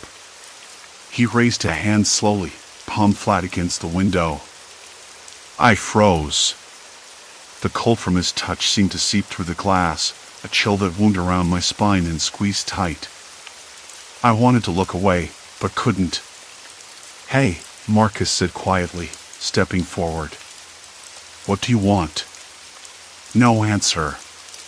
The stranger pulled back, just a step, and then the headlights behind my car disappeared. Silence. Complete silence. I dared to breathe again, but something in the air had shifted. The quiet was heavier now, pregnant with possibility. I thought about the warnings, the murmurs from the clerks, the hushed stories about the quiet stranger. They weren't just rumors anymore. He wasn't here to scare us. He was here to watch. To wait. Suddenly, the emergency exit sign above the back door dimmed, flickering out like a dying ember. The only light left was the weak glow from the street lamp outside, which sputtered once, twice, before steadying again. I glanced at Marcus. His face was pale in the patchy light. We should call someone, I said, my voice barely above a whisper. No signal, Marcus replied, pulling out his phone and holding it up to the ceiling. Nothing. No bars. Great. I chewed on my lip, the taste bitter and dry. The store felt smaller suddenly, the walls closing in. I glanced at the register, then the aisles beyond it. Everything looked the same, but I knew better now. I could feel the stranger's eyes on me, even without seeing him. The back door rattled again. This time, slower. More deliberate. I stepped back, heart racing. We can't just wait here. Marcus shook his head. We don't have a choice. The stranger's shadow stretched across the cracked pavement outside, reaching toward the door like dark fingers. I could hear the scrape of shoes against concrete. Not running. Not fast. Purposeful. Maybe he's just lonely, I said aloud, trying to make sense of it all. Maybe he's been sitting out there for years, watching the road, waiting for something no one else sees. Marcus snorted, a dry laugh that didn't reach his eyes. You're reading too many late-night movies. I know how that sounds, I said. But what else explains it? The silence pressed on until the door handle jerked sharply, a sudden, violent pull that made me stumble backward. My breath caught in my chest. Marcus lunged forward, grabbing the door and slamming his shoulder against it. It held. Locked, he said, voice shaking. The stranger's hand appeared briefly in the narrow window. Pale, long fingers curled around the edge. My stomach twisted. Why won't you just leave? I whispered. No response. Only the sound of heavy breathing, muffled but unmistakable. The stranger was right there, just beyond the glass, in the shadows I couldn't chase away. The flickering light overhead gave one last shudder and went dark. The emergency exit sign was gone. The monitors died, plunging the room into thick darkness. I could hear Marcus breathing hard beside me. I fumbled for my phone in my pocket, hands trembling. No light. No signal. Nothing. I was trapped. The quiet stranger was waiting. And the night was just beginning. The emergency lights kicked back on just as the stranger's breathing outside the door slowed to nothing. The door remained locked, the handle rigid and unyielding. Whatever had been out there watching, waiting, had vanished. The silence afterward was heavier than before, as if the night itself was holding its breath. I sank to the floor, back hard against the wall, and let my head fall forward. The cold seeped through my jacket, crawling along my spine. My hands trembled, fingers twitching in the dim light. I kept thinking about those pale fingers curled around the window, so close I could almost feel their chill. How long had he been standing there? How long had he been watching us? The questions looped endlessly in my mind, no answers forthcoming. Marcus finally broke the quiet. "We can't stay here." His voice was low, urgent, but not panicked. I nodded, but my limbs felt leaden. The thought of stepping outside, into the empty parking lot where those headlights had appeared behind mine, made my skin crawl. But staying trapped wasn't an option either. We crept to the front door, glancing out through the glass. The parking lot was empty. Still. The stranger's car was gone. The headlights had vanished like smoke in the wind. I swallowed hard, mouth dry. The air smelled faintly of rain and dust, a scent that somehow made the night feel colder. "Do you think he left?" Marcus asked, voice barely above a whisper. "I don't know," I said. But I'm not waiting around to find out. Outside, the street lamps flickered sporadically, casting long shadows that reached like fingers across the asphalt. My boots echoed hollowly as we moved toward my car. Every step was measured, deliberate. I kept glancing over my shoulder, half expecting to see those headlights reappear, or a figure slipping silently between the rows of empty spaces. The key slid into the ignition with a reluctant click. Engine turned over. I kept the doors locked, windows up. Marcus sat beside me, eyes darting to the rearview mirror every few seconds. The air inside the car was stale, heavy with the scent of spilled coffee and old upholstery. I could taste it, bitter and sharp at the back of my throat. "Do you think it was him?" Marcus asked again. I don't want to think about it. But the truth was, I couldn't stop thinking about it. The quiet stranger had been there all along, lurking in the margins, watching but never stepping forward. The warnings from the clerks now felt like echoes of something much darker than simple unease. I drove slowly out of the parking lot, headlights cutting through the night like twin beams of hope. The road stretched empty ahead, the lines fading into darkness. Somewhere in the distance, a dog barked, sharp and lonely. The sound was jarring, piercing the quiet like a warning. After a few blocks, I pulled over under a flickering street lamp. The car's interior lights cast a pale glow over Marcus's face, highlighting the shadows under his eyes. We sat in silence for a moment, the weight of the night settling over us like a thick blanket. "Maybe we should call the cops," Marcus said finally. I shook my head. What would I even say? Some stranger watching the road? No proof. Just stories. He looked at me, something unspoken passing between us. I knew this wasn't just about the stranger anymore. It was about the way fear had settled into my bones, changing the way I saw the world. I felt smaller somehow, as if the night had swallowed a part of me whole. "Tomorrow," I said quietly. "Maybe tomorrow we figure out what to do." The drive home was slow, every shadow twisting into imagined threats. I kept my hands tight on the wheel, knuckles white, eyes flicking to the rearview mirror. Nothing followed. Nothing moved. When I finally stepped inside my apartment, The silence was overwhelming. The familiar smells, old books, coffee, faint traces of lavender from a forgotten candle, should have been comforting. Instead, they felt alien, like a thin mask over something darker. I sat down at the kitchen table, the wood cold and rough beneath my fingers. The night's events played over and over in my mind, a loop of fear and confusion. I wanted to tell someone, to explain the strange warnings, the door handle jerk, the pale fingers. But who would believe me? Who would understand? Sleep was elusive, slipping through my fingers like smoke. Every creak of the building, every distant siren, made me flinch. The quiet stranger had left a mark, something invisible but undeniable. I wasn't the same person who had started that shift hours ago. The next morning came too quickly, the sun casting a harsh light on the world.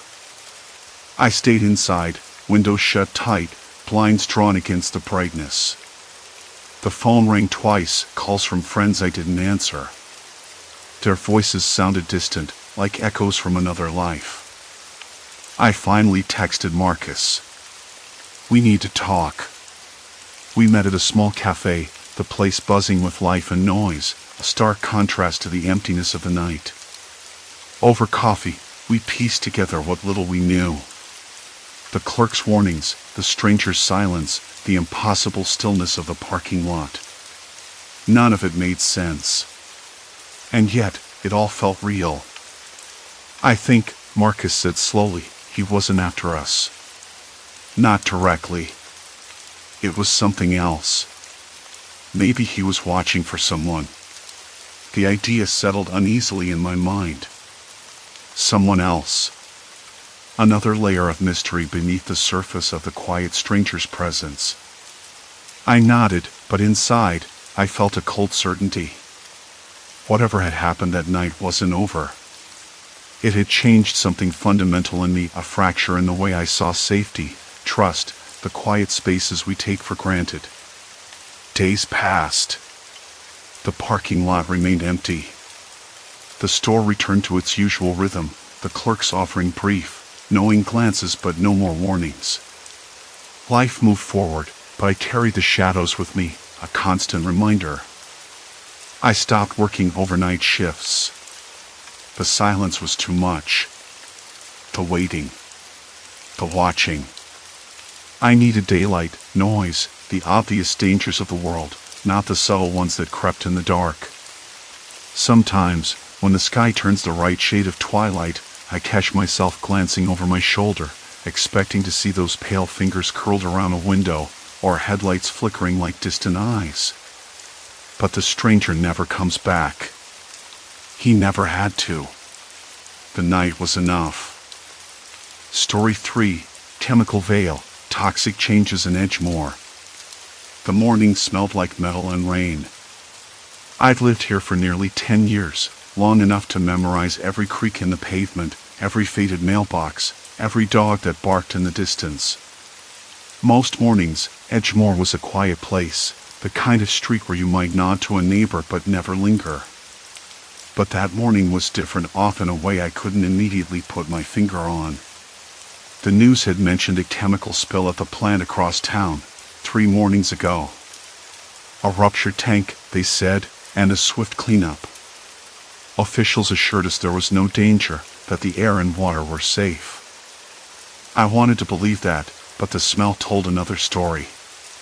It hung around like a secret nobody wanted to admit. I was on my way to the corner store, a small place with a flickering neon sign that buzzed faintly, and whose bell jingled cheerfully every time the door opened. The smell grew stronger with each step, a faint undercurrent beneath the usual scent of brewing coffee and fresh bread from Mrs. Langston's kitchen. But something else was there, subtle and wrong. Inside the store, the fluorescent lights made the aisles feel narrow and claustrophobic. Mr. Gaines, the owner, stood behind the counter with his usual polite smile, but his eyes didn't quite reach it. They were flickering, almost like a candle struggling against a draft, and when he spoke, his voice was a notch too high, like he was trying to sound cheerful but failing. "Morning, Claire," he said, sliding a pack of gum across the counter. "You getting that rain this weekend?" I nodded, hesitating. "Yeah, looks like it." He blinked rapidly, then smiled again, if a little too tightly. "Good. Good for the garden." Something in his face made me pause. His jawline seemed sharper, the skin around his eyes stretched a bit too tight. I shook the thought away. Maybe I was just tired. I grabbed a bottle of water and headed back out, the bell jingling once more behind me. The street felt quieter now, the usual hum of lawnmowers or early morning joggers absent. I caught sight of Mrs. Patel watering her azaleas, but she moved so slowly, her arms awkwardly stiff, as if she were unfamiliar with the motion. Her smile when she noticed me was strained, the corners of her mouth twitching like a twitching muscle after a cramp. It was small things, really. Tiny details that didn't add up. At the intersection, Mr. Collins stood by his mailbox, a newspaper tucked under his arm. He waved at me, but the gesture was jerky, almost mechanical. His face, usually round and warm, looked angular and pale. I blinked hard, wondering if the morning light was playing tricks on me. I told myself I was imagining things. The chemical spill was probably the cause. Maybe some kind of low-level exposure was making people sluggish or anxious. The thought didn't comfort me. Back inside my apartment, I opened the window to let in some fresh air, hoping to shake off the unease coiling in my stomach. The breeze was cool but carried the same metallic scent. I leaned on the sill, watching the street below. A dog barked somewhere, sharp and sudden, then silence. Then I saw it. Mrs. Patel again, but this time she was talking to Mr. Collins. Their voices were low, hurried, but their faces caught in the fading light were unsettling. Mrs. Patel's eyes seemed hollowed, and Mr. Collins's mouth moved in a way that didn't match the words I thought I heard. I could swear his smile was too wide, almost forced. I rubbed my temples, trying to clear the fog of confusion. Had I been working too late? Skipping meals? I usually didn't get headaches like this.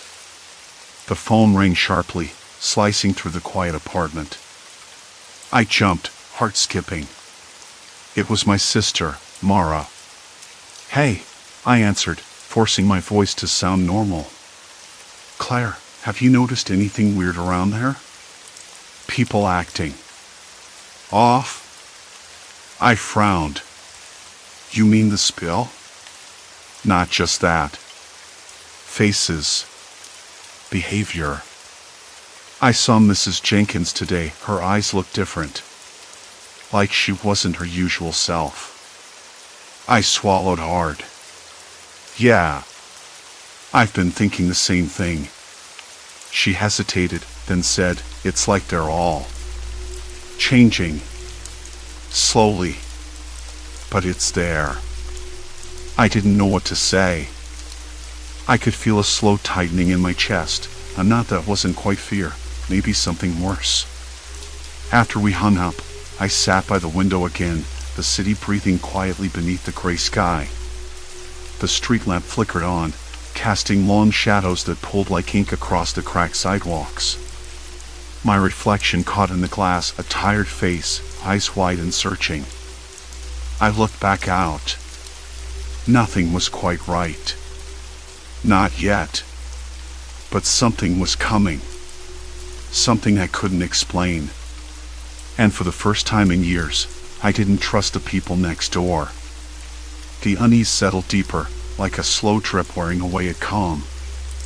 I felt the weight of unseen eyes, the subtle shift in the air that made the hairs on my arms prick.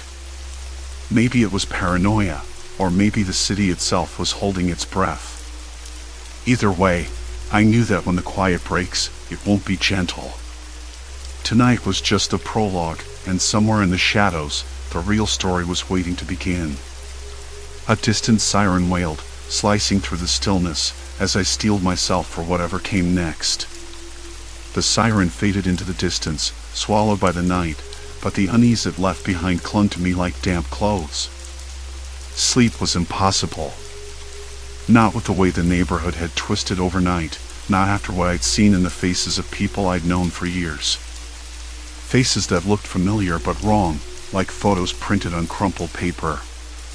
And the way their voices sometimes caught a hesitation, a twitch behind the eyes, like they were trying to remember who they were supposed to be. Morning came sluggishly, gray and heavy. The sky hung low, pregnant with rain, and the usual buzz of early traffic felt muted, as if the city itself was holding its breath.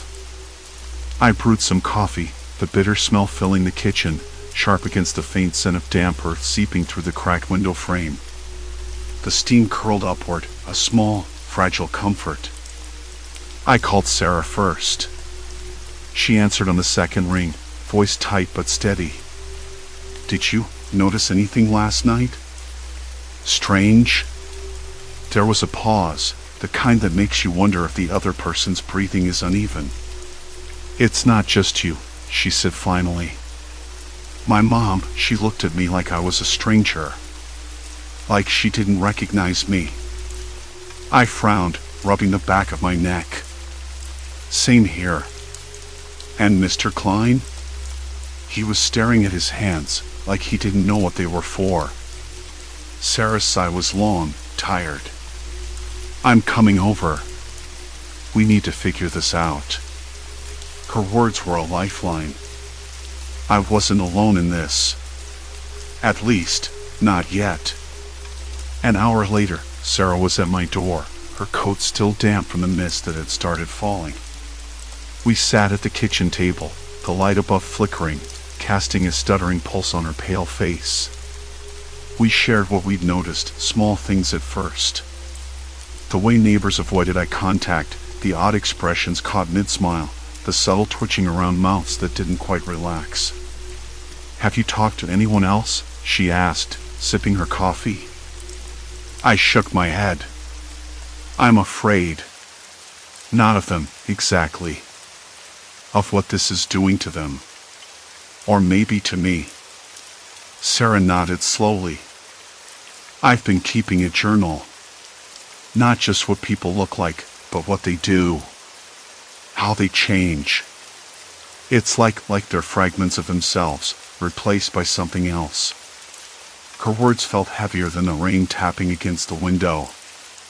I glanced out again. Across the street, Mrs. Patel's house sat dark. Normally, she'd be out by now, watering her garden, chatting with the mail carrier. But today, no sign of her. "We should check on her," I said. Sarah hesitated, then agreed. We moved quietly, the damp air clinging to our skin as we crossed the street. The porch light was off, the door slightly ajar. There was a faint smell, something sour, like old fruit left too long in the sun, mixed with a chemical sharpness that made my nose wrinkle. Inside, the house was cool, almost cold. Silence. Complete silence. We called her name, voices low, echoing off the bare walls. No response. The kitchen was untouched, dishes stacked neatly, a half-full glass of water on the counter, beads of condensation running down its side. Nothing out of place, except the faint smear of something dark on the floor near the back door. Sarah crouched, examining the mark. "Looks like dirt, or maybe rust." I followed her gaze and spotted a small container tipped on its side near the sink, its label faded and peeling. I bent to pick it up, the plastic slick beneath my fingers.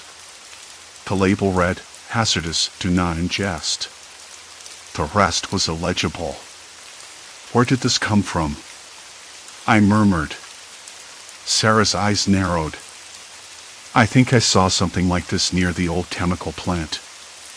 You know, the one that shut down years ago." That was the spill site. The one no one talked about anymore. We left Mrs. Patel's house and headed back to my place, minds racing. The neighborhood was quieter now, fewer cars, fewer footsteps. The mist thickened, wrapping around street signs and parked cars like a ghostly veil. Back inside, I pulled out my laptop. We started piecing things together: news reports, environmental data, complaints about a foul smell near the plant a week ago. Residents had mentioned headaches, dizziness. But nothing official, no warnings. It's like the spill never got cleaned up, Sarah said. Or worse, it got spread. I rubbed my temples, tasting the bitter tang of coffee gone cold. And maybe it's not just physical. Maybe it's changing us, reshaping us from the inside out. She nodded, eyes sharp. That would explain the faces. The behaviors. People aren't themselves anymore. The thoughts settle between us like dust. Heavy, unavoidable. Then my phone buzzed. A message from Mark, my next-door neighbor. I opened it with a sinking feeling. Need to talk. Urgent. Come to my place. Sarah looked at me. You going? I hesitated. The street lamp outside sputtered, shadows dancing wildly on the walls. Yeah. I have to. I grabbed my coat, the fabric stiff and cold against my skin. As I stepped outside, the mist wrapped around me again, damp and thick, pressing in. The neighborhood felt different now, muted, watchful. I walked a few houses down, each step echoing softly against the cracked pavement. When I reached Mark's porch, he was waiting, his face drawn tight, eyes darting. You're seeing it too? His voice was low, urgent. I nodded. All of it. He motioned inside. The air smelled of stale sweat and fear. It's worse than we thought. People aren't just changing, they're forgetting. Their memories, who they are. I caught Mrs. Green in the supermarket today, staring at the apples, confused, like she didn't know what they were. I felt a cold spike in my stomach. How many? Mark shrugged. More than a handful. I'm scared it's spreading. We sat in his dim living room, the blinds drawn tight. Outside, the mist thickened, swallowing the street. Somewhere nearby, a child cried softly, a sound that twisted the silence into something fragile and raw. We have to do something, I said. We can't just wait. Mark nodded, grim. I've been thinking the same. Maybe if we document everything, faces, behaviors, times, we can find a pattern. Figure out what's causing it. Sarah's voice came from the doorway behind me. And maybe warn the others before it's too late. I turned to see her there, eyes wide but resolute. The three of us looked at each other, neighbors caught in the same slow unraveling. Outside, the street lamp flickered again, then died, plunging the block into darkness. The quiet was no longer just a pause. It was a warning. Something was coming. And this time, it wouldn't wait. The street lamp stayed dark. Sarah was still by the door, her fingers twisting a stray thread on her sweater. We can't pretend this is just a weird sickness, she said, voice low. Look at us. We're changing. Not just faces, everything feels different. I rubbed my temples, tasting the faint bitterness of stale coffee on my tongue. My hands trembled slightly as I reached for the lamp. The soft click filled the room, but the shadows didn't retreat. Instead, they seemed to gather in the corners, as if waiting. Mark leaned forward, eyes dark under tired lids. I went through the neighborhood today. Quiet. Too quiet. But I saw it. Faces shifting. People acting off.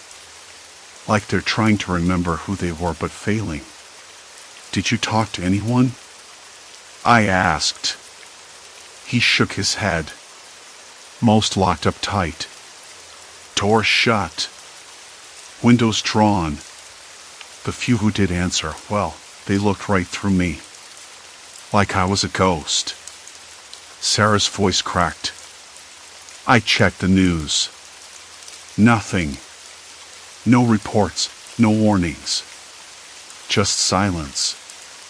Like the whole city is holding its breath. We sat there, the three of us, swallowed by an unspoken question. What if the changes weren't random? What if something or someone was behind this? I swallowed hard, the dry air scratching the back of my throat. I have to see for myself, I said. If we're going to figure this out, I need to know what's really going on out there. Mark's gaze flicked to the window. The street beyond was barely visible, a ghostly blur of gray and black. If you're going out, take this. He handed me a small flashlight, its beam weak but steady. No telling what you'll find. Sarah nodded, eyes shiny with fear. Be careful. The front door creaked as I opened it, and the cold mist hit me like a damp sheet. The scent of wet earth mixed with something metallic, faint but unmistakable, the smell of the spill. My boots squelched on the soaked pavement. The street was deserted, but I could hear faint noises, a dog barking somewhere far off, the scrape of something dragging across concrete. I walked slowly, eyes darting from one shadow to the next. Houses stood like tombstones, their windows blank and dark. Occasionally, I caught glimpses of faces pressed against glass, neighbors I'd known for years, but their eyes held a hollow that made my skin crawl. At Mrs. Lawrence's house, the door was ajar. The smell hit me first, a sickly sweet odor, undercut by something rancid. I stepped inside, flashlight cutting through the gloom. The living room was empty except for a chair turned over on its side. I called her name softly, but only silence answered. Then I saw it. On the wall, smeared in something dark, were marks that looked like words, but they made no sense. Letters twisted and warped, like a child's attempt at writing, but smeared in panic. My breath caught. From the hallway came a faint sound, a low, uneven breathing. I edged forward, the floorboards creaking beneath me. In the dim light, a figure crouched. Mrs. Lawrence, or what used to be her, stared at me with eyes wide and unblinking. Her face was wrong. Features didn't quite line up, lips stretched too thin, cheeks hollow in strange places. I swallowed hard. Mrs. Lawrence? She didn't answer. Instead, she rocked slightly, humming a ragged tune under her breath. The sound was off-key, broken, unsettling in its persistence. I stepped back, heart hammering. The air felt thick, like I was wading through water. Outside, the fog had thickened, swallowing the street whole. I could feel it pressing in, a living wall of damp cold that made it hard to breathe. I called Mark, voice tight. It's worse than I thought.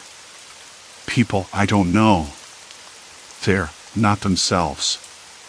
And something's making them like this. He was silent for a moment. I've been looking into the spill. There's talk of chemical compounds that can alter brain functions, mess with perception, memory, behavior. But no one's saying anything official. Like it's all being covered up. My stomach twisted. Covering up? Why? Control, Mark said, voice low. If this spreads, if people start losing who they are, someone's going to want to manage that. Shape it. Maybe even profit from it. I swallowed again, feeling the weight of those words. This wasn't some random accident. It was deliberate. Insidious. I ended the call and kept walking, the flashlight's beam cutting a pale path through the fog. The streetlights flickered back on briefly, then died again, leaving me in darkness so complete I had to stop. A voice whispered nearby, soft and urgent. You shouldn't be here. I spun around, heart slamming against ribs. No one. Just shadows and mist. Who's there? I called, voice shaking. Silence. Then footsteps. Slow. Measured. Moving toward me through the haze. I backed into a doorway, breath shallow, hands gripping the cold brick. The footsteps stopped. The fog shifted, and a figure emerged. It was Mr. Collins, the man who ran the corner store. His face was calm, almost serene, but his eyes held something cold, distant. Not quite human. "We can't stop it now," he said quietly. "You have to understand. There's no going back." I blinked, struggling to process. "What do you mean?" He smiled, but it didn't reach his eyes. "This isn't just a spill. It's a new beginning. For some of us, it's a chance to be better. For others," he hesitated, voice dropping, "well, some won't make it." The fog thickened again, swallowing his figure until he was gone. I stood there, the weight of those words crushing any hope I'd clung to. No going back. No escape. Only forward. And whatever that meant. I pulled my jacket tighter, swallowing the cold and the fear. The neighborhood was changing. No, it had changed. Our faces, our minds, our very selves were slipping through cracks we couldn't see. The point of no return wasn't just a phrase anymore. It was real. It was here. And I was trapped inside it. Behind me, the distant wail of sirens, too faint to be hopeful, too close to ignore. I had to keep moving. Because standing still meant losing everything. The night was thick around me, the kind of darkness that pressed down on your skin and made the air taste heavy, almost metallic. I stopped at the corner where I'd last seen him, the man who vanished into the fog after his chilling words. The street was empty except for the scattered leaves skittering across cracked pavement, their dry rustle louder than I expected. My breath came out in short, visible bursts. The words echoed in my head, no going back. No escape.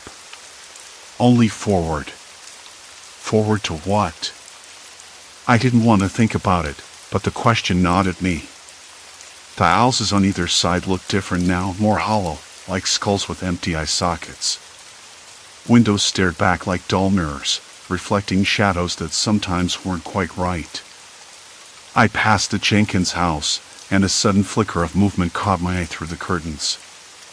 A face appeared, pale and unfamiliar, eyes too sharp, lips too thin.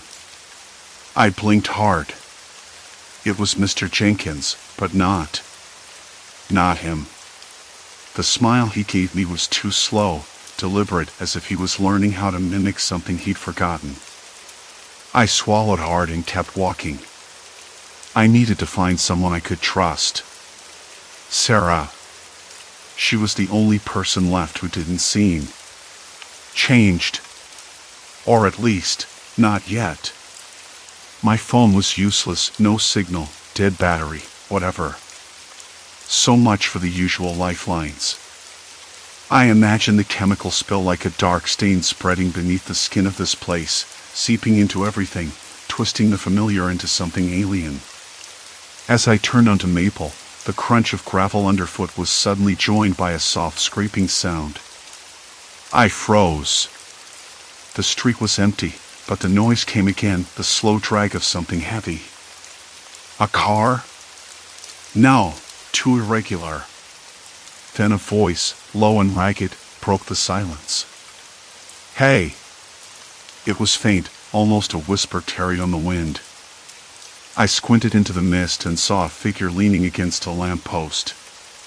The light flickered, casting his face in harsh, broken shadows.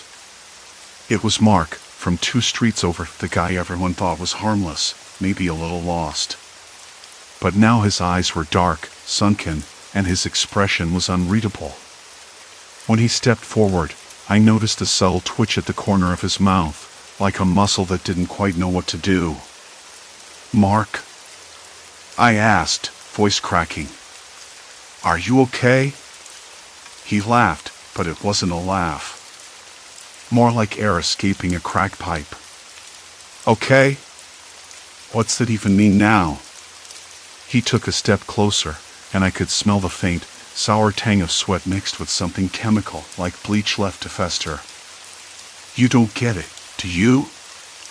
This isn't some little spill. It's a reset button. And some of us are already rebooting. I wanted to back away, but the fog seemed to thicken, crawling up my legs, slowing me down. Mark's face shifted again, his eyes sharpened, then dulled, flickered like a bad TV signal. Look, I'm trying to help. His voice dropped lower, urgency bleeding through. You can't run from this. You can't fight it. The more you resist, the worse it gets. I've seen it. Seen what? I forced the words out, swallowing past the lump in my throat. The change, he said simply. Not just in faces or behavior. It's deeper. Minds unraveling, identities slipping away. You think you remember who you are. You don't. Not really. The spill, it rewrites the script. And those who cling to the old lines. He shook his head. They break.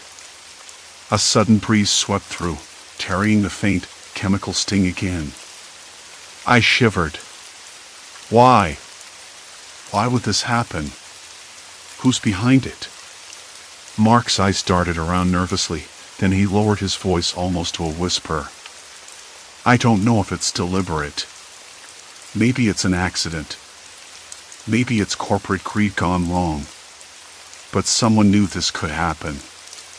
They warned us. They just didn't say how bad it'd get. The fog swirled tighter, wrapping around us like a shroud. I wanted to shout, to demand answers, but my mouth felt dry and heavy. Instead, I nodded slowly, trying to absorb what little he'd given me. Listen, Mark said, voice strained. Tomorrow morning, there's a meeting at the community center. People are scared, confused. Some are already changing. You need to be there. Not for answers, but for survival. Survival? The word tasted bitter. From what? He looked at me then, and for a moment, his face softened, almost human. From ourselves. From what we're becoming. I watched him disappear into the mist as silently as he had come, leaving the cold pressing in from every side. My hands trembled, fingers brushing against the rough plaster of a nearby wall. The world felt off-kilter, like a painting you'd stare at too long and suddenly see something new, something wrong. I didn't know if I was losing my mind or if the neighborhood was truly unraveling. Maybe both.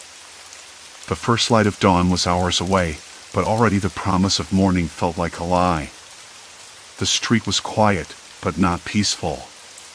Somewhere, a dog barked, sharp, urgent, echoing through the fog like a warning. I turned toward home, every step heavier than the last. The faces I passed in windows didn't watch me anymore. They were waiting. Waiting for the change to reach me too. And I wasn't sure how much longer I could fight it. As I reached my porch, I caught my reflection in the glass door. The face staring back wasn't quite mine, not yet, but close. The edges were softening, slipping. I swallowed hard and pressed my palm to the cool glass. Whatever this was, whatever it meant, the descent had begun. And there was no turning back. The glass door was cold against my palm. I had nowhere left to turn. The neighborhood's subtle distortions weren't so subtle anymore. Faces shifted when no one was looking. Voices dropped into strange cadences, words laced with unfamiliar intent. It wasn't madness, at least. I hoped it wasn't, but some kind of quiet, insidious change. The question was whether I could hold on to the person I was before all this began. I stepped inside, the floor creaking beneath my weight. The smell of stale coffee and damp carpet filled the air, the familiar odors grounding me for a moment. My hands trembled as I shut the door behind me, the lock clicking with a hollow finality. Silence. Complete silence. The kind that presses in on you from all sides. I didn't sleep that night, not really. Instead, I sat by the window, watching the street, watching the houses where my neighbors lived, each of them a puzzle I couldn't solve.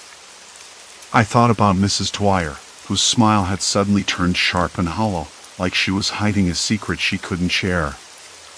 About Mr. Klein, who had stared through me with eyes too empty to be real. About the kids who no longer played outside, their laughter replaced by a quiet that felt unnatural. The spill was everywhere. It was in the water, the air, the soil. And now, it was in us. Morning came slow. The sky bled pale gray, the sun a weak promise behind thick clouds.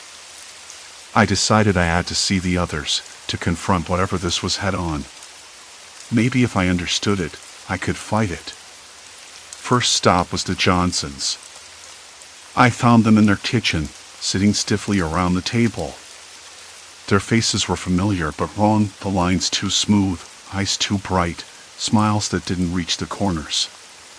At first, they greeted me with the same warmth as always. Then their expressions flickered, like static on a broken screen. Have you been feeling different? I asked, voice low, eyes darting around the small room. Mrs. Johnson's hand twitched before she covered it with a napkin. Different how? Her tone was flat, rehearsed. I could almost see the change in her mind, the part that wanted to deny, to pretend this wasn't happening. Like you're not quite yourself. Like something's shifted. Her husband cleared his throat, eyes narrowing. I think you're imagining things. I wanted to argue, to press them for answers, but something in their faces stopped me. It was exhaustion, or maybe resignation. The kind that comes when you realize resistance is useless. Leaving their house, I felt the weight of it settle deeper. This wasn't just a neighborhood problem. It was personal. It was inside me now, too. Over the next few days, I moved from house to house, gathering fragments of stories and silences.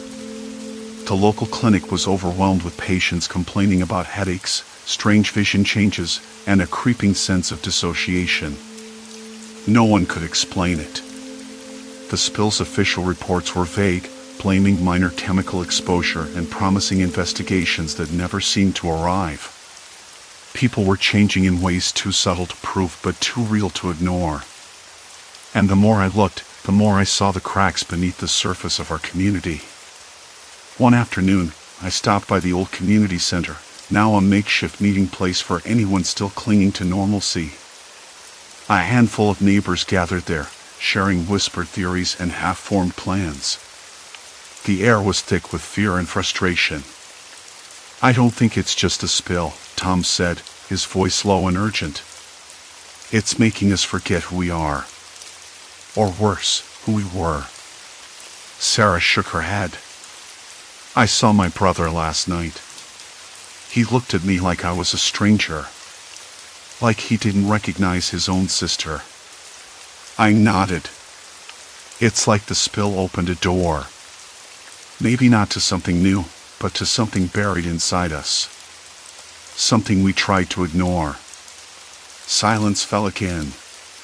We were all staring at the same invisible enemy, and none of us knew how to fight it. That night, I stared at my reflection once more. The face was mine, but with subtle distortions, an unfamiliar curve of a lip, a flicker in the eyes. I traced the lines with my fingers, as if touching the glass could bring me back. And maybe it could.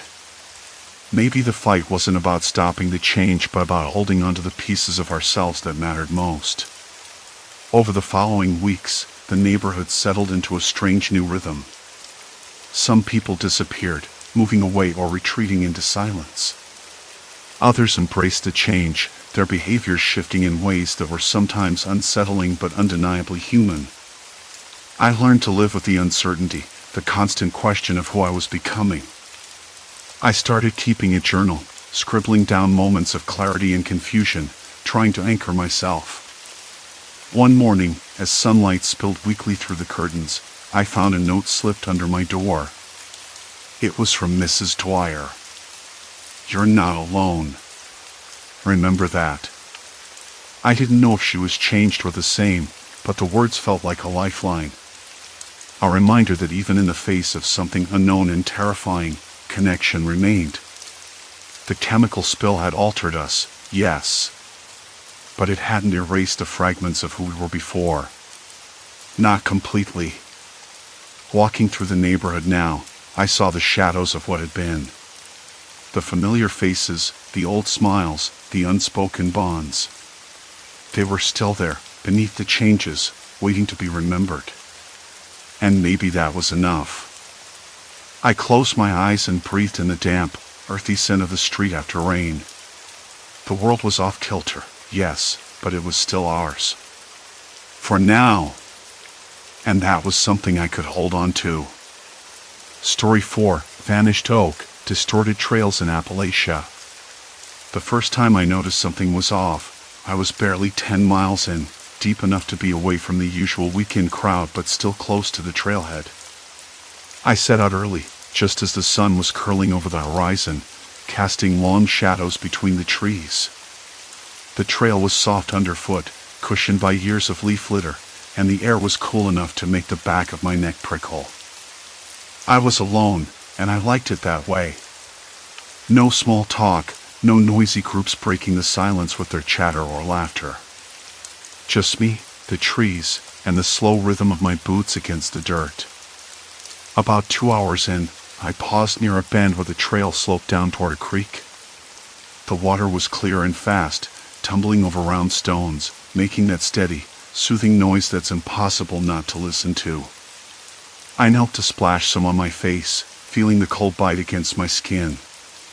As I stood up, I glanced back at the path. That's when I saw it, a tree, or rather, what should have been a tree.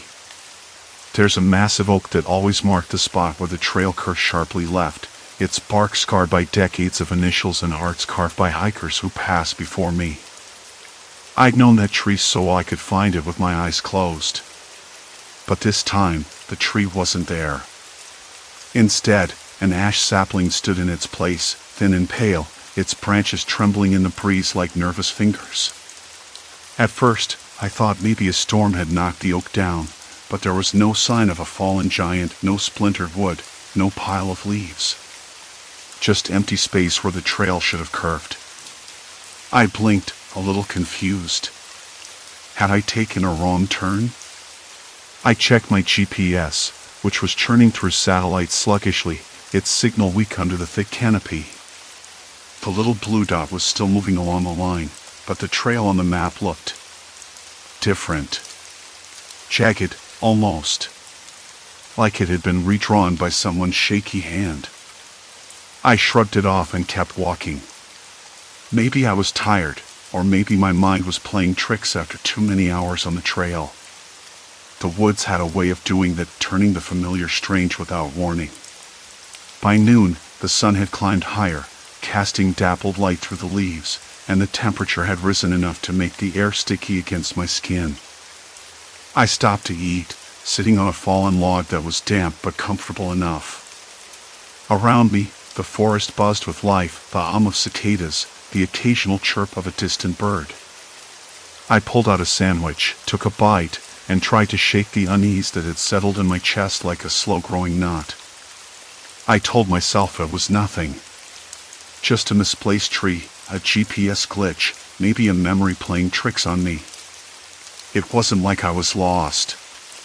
The trail ahead was clear, marked by faded blazes painted on rocks and branches. I checked the map again, folding and unfolding the creased paper, and the route looked straightforward. No reason to worry. But a few miles later, I hit the next oddity. There was a fork in the trail I didn't remember ever seeing before. One path led steeply uphill, cutting through a thicket of rhododendrons. The other meandered gently toward a ridge lined with pines. Both looked well-worn, equally trodden. I stood there, scratching my head, trying to recall which way to go. The map showed only a single trail, no fork.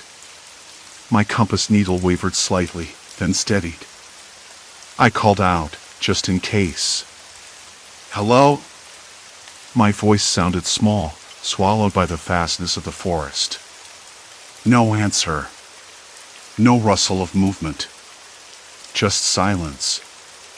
I hesitated, then chose the uphill path. It felt right, or at least, less wrong.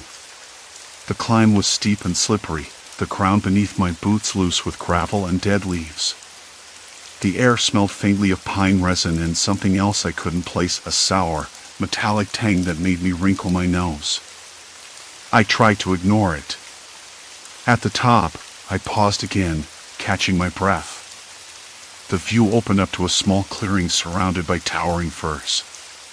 The sky was a bright, cloudless blue, and the sun painted the tips of the trees gold. A breeze stirred the needles, sending a faint rustling through the branches. And then I saw it.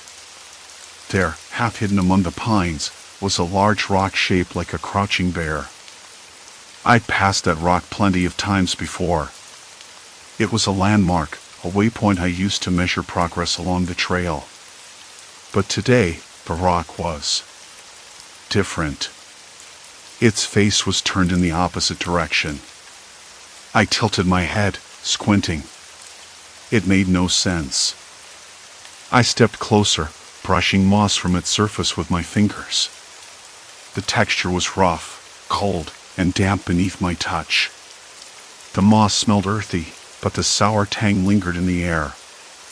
I glanced around, suddenly aware of how quiet it had become. The cicadas had stopped. No birdsong. Only the soft whisper of the wind through the needles. My stomach tightened. I pulled out my phone to check the GPS again. The signal flickered and died. No bars. No satellite connection. Just the spinning wheel of loading. I know how that sounds, I muttered to myself, but this isn't right. I tried to shake off the growing unease, telling myself I just needed to keep moving. The trail had to be ahead, somewhere. I remembered reading about the terrain here, how the Appalachians could be disorienting with their rolling hills and dense forest, especially if the fog rolled in or the light shifted oddly through the canopy. But the sun was still high. No fog. I decided to backtrack, thinking maybe I'd missed a turn or taken the wrong fork earlier. I turned around, heading back downhill. The forest seemed to shift as I walked. Trees that should have been behind me were suddenly beside me, and the path beneath my boots felt unfamiliar, softer, muddier, as though I were walking through a different part of the woods altogether. The rhododendrons I'd passed earlier were nowhere to be seen. Instead, tall ferns pressed in close, their fronds brushing against my legs. I stopped, heart hammering. I tried to retrace my steps, but the landmarks no longer matched. The clearing with the bare rock was nowhere in sight. Instead, the trail twisted in impossible ways, doubling back on itself. The sun, which had been bright moments before, now filtered weakly through a thicker canopy, casting everything in a dim, greenish light. A shiver ran down my spine. My breath came out in short bursts, the cool air tasting oddly metallic again. I wanted to call out, but my voice felt swallowed by the dense forest. Ahead, something caught my eye, a figure? Or a shadow? I blinked. It vanished. "Hello?" I said, louder this time, my voice cracking. No reply. I reached into my pack for the map, unfolding it carefully, fingers trembling. I folded it back quickly. Something was wrong. I wanted to run but couldn't decide which way to go. Every direction looked the same, trees standing tall and silent, their trunks mottled with lichen, the ground soft beneath my boots, leaves rustling faintly in the breeze. The forest felt vast, endless, and somehow alive with secrets. That's when I heard it, distant footsteps. Slow, deliberate. Not my own. I froze. The sound was steady, rhythmic, coming closer. Not the hurried steps of a panicked hiker, but the measured gait of someone who knew these woods too well. I swallowed hard, heart thudding painfully against my ribs. The sour smell grew stronger, mixed now with the faint, unmistakable scent of sweat and something else, old leather or worn fabric. My hands trembled at my sides. I stared at the map, the creases worn and faintly stained from sweat and dirt, trying to make sense of the lines.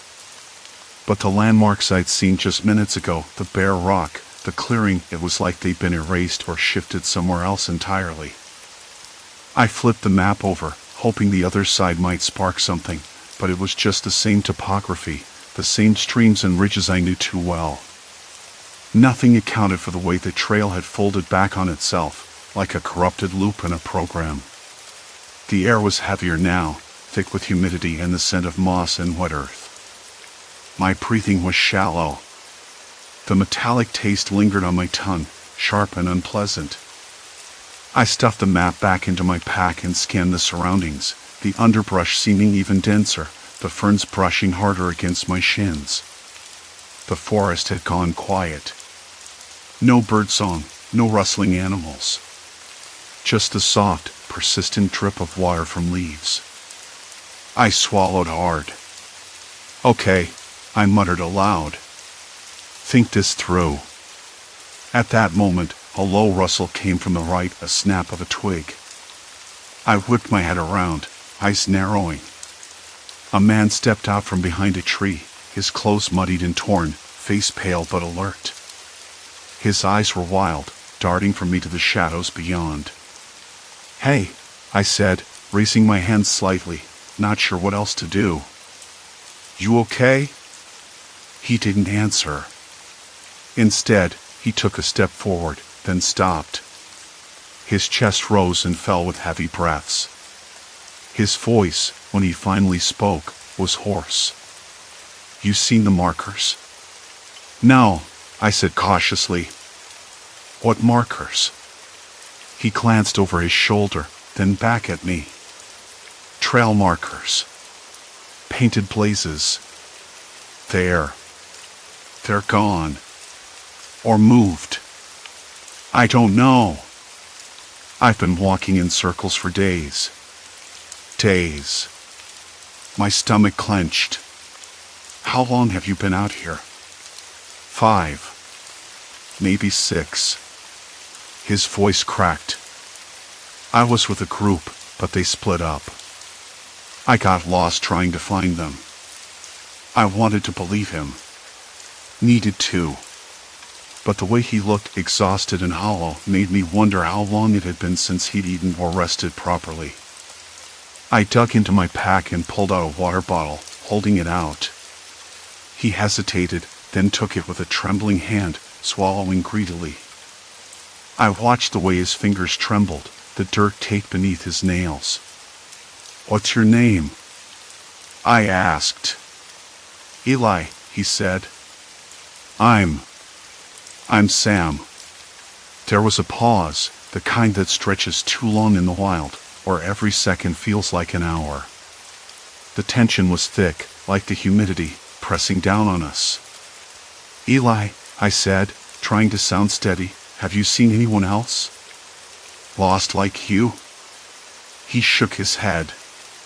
"No. Just me.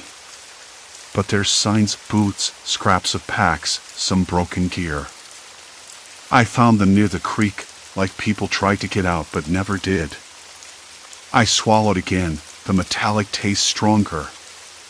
"What creek?" He pointed down the slope through the trees. "East. Maybe a mile or 2. I've been trying to reach it." Something clicked. The creek was on my map, but I had no memory of passing it. Not today. Or yesterday. Or whenever this was anymore. "We should check it out," I said, voice firmer than I felt. If there are clues, maybe we can figure out what's going on. Eli nodded, but his eyes were wary. You sure? I don't want to get lost again. Me neither, I said. But staying put isn't an option. We moved cautiously, stepping over roots and fallen branches. The forest seemed to close in tighter with every step. The canopy above dimmed the light, turning the world a muted green and brown. Leaves dripped water onto our heads and shoulders. The smell of damp wood and earth grew stronger, mixed with something faintly sour, like rotting leaves or old sweat. I kept glancing back, half expecting the shadows to shift, but nothing followed. Still, the silence was unsettling. There was no wind, no animals, no birds. After what felt like an hour, we reached a narrow stream, its water dark and sluggish. Broken branches and crushed leaves littered the banks. I spotted a torn piece of fabric snagged on a root, a faded red, maybe part of a jacket or shirt. Look, I said, pointing. Eli knelt, running his fingers over the fabric. That's from one of our packs, he said quietly. I recognize it. My pulse quickened. These weren't just random lost hikers. Something was happening here, something systematic. As we followed the creek upstream, I noticed more signs, footprints half washed by the water, scattered food wrappers, a cracked compass face lying in the mud. Someone had been desperate enough to drop it. Do you think they're still out here? Eli's voice was barely a whisper. I didn't answer. The question hung between us, heavy and unresolved. Then, unexpectedly, a faint sound broke the quiet, a voice, distant but clear. A woman calling out, her tone urgent and strained. Hello? Is someone there? I froze. Eli's eyes widened. We both looked toward the sound. It came again, closer this time. Help. Please. Wait, I said, heart pounding. That's not far. We have to go. We hurried toward the voice, pushing through the thick undergrowth. The creek narrowed, twisting through the trees like a dark ribbon. The air grew colder, dampness settling into my bones. Suddenly, the ground beneath me shifted, a slick patch of mud. My foot slipped, and I caught myself just before falling face first. Eli grabbed my arm. Careful, he warned. I nodded, breath coming out in ragged bursts. The voice was louder now, more desperate. We rounded a bend and stopped. There, half hidden behind a fallen log, was a woman. She looked younger than me, with tangled hair and dirt-smudged cheeks. Her eyes were wide with panic. Thank God, she said, voice trembling. I've been lost, for days. I stepped forward slowly. What's your name? Jess, she whispered. Her gaze flicked nervously around the trees. I don't know how I got here. The trails, they don't make sense anymore. Eli exchanged a look with me. Something about her words matched his own experience. The forest was playing tricks, or worse. We're trying to figure it out, I said, kneeling beside her. Maybe if we stick together, we can find a way out. Jess nodded but shivered violently.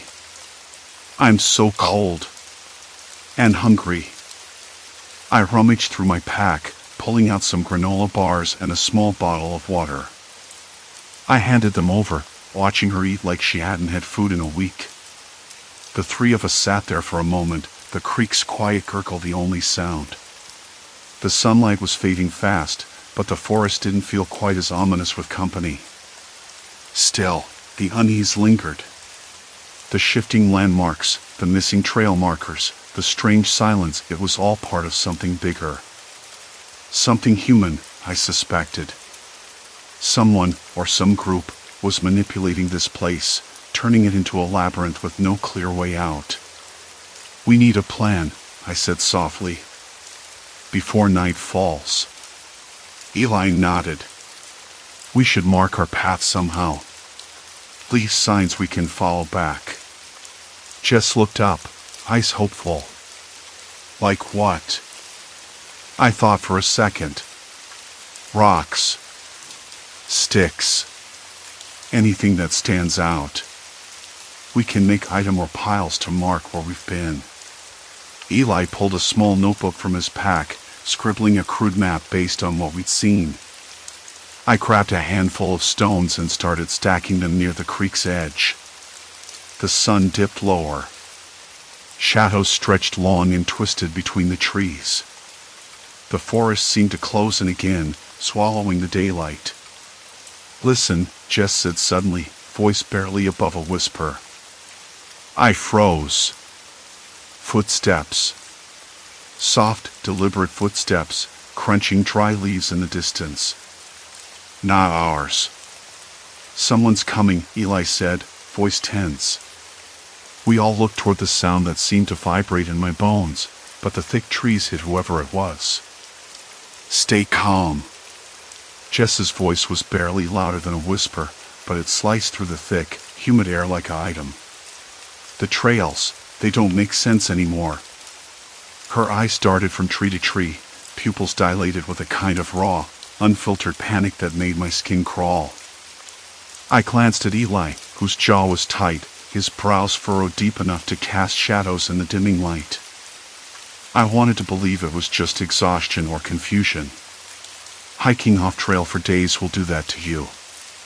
But something in Jess's tone, something in the way she spoke, like she tried to map the forest in her head one too many times and found only dead ends, felt different. Like she wasn't just lost. Like the woods themselves were working against her. Okay, I said carefully, kneeling to meet her eyes. Start from the beginning. Where were you headed?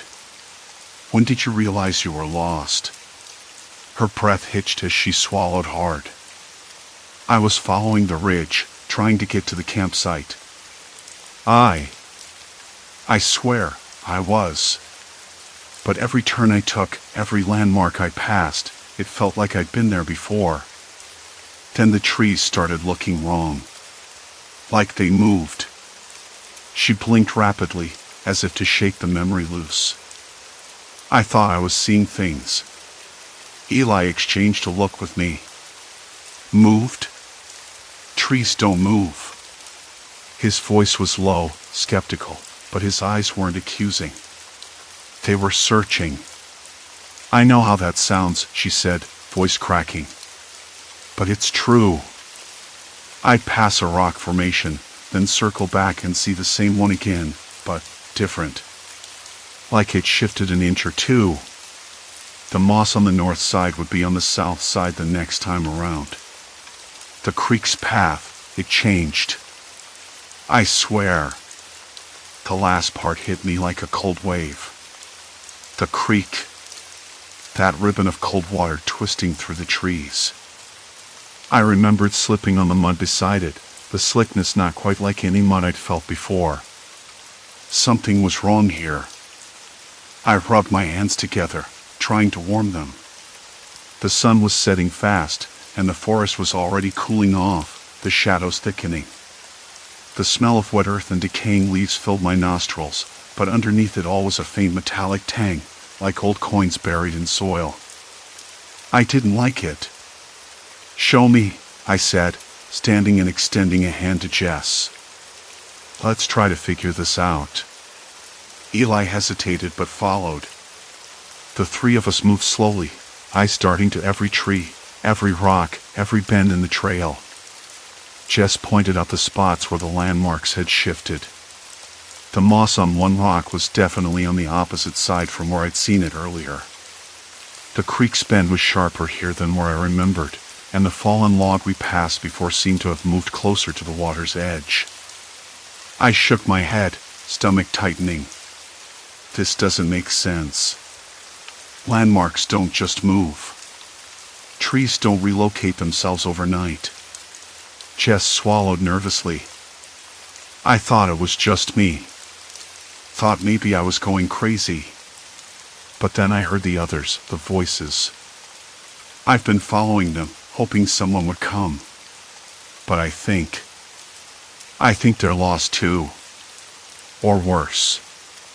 That word, worse, hung in the air between us. I could feel it prickling my skin like static electricity. The woods weren't just confusing. They were dangerous. Not in the usual way, steep cliffs or wild animals, but something else entirely. Eli crouched beside a patch of dirt, running his fingers through the soil. "Look at this," he said quietly. "These footprints. They're fresh. But they circle back in on themselves. Like whoever made them was trying to find their way out but ended up right back here." I knelt, tracing the loop with my finger. It was true. The prints formed a tight spiral, no exit, no clear path forward or backward. A maze. A trap. My throat tightened. It's like the forest is folding in on itself. Jess shivered, rubbing her arms.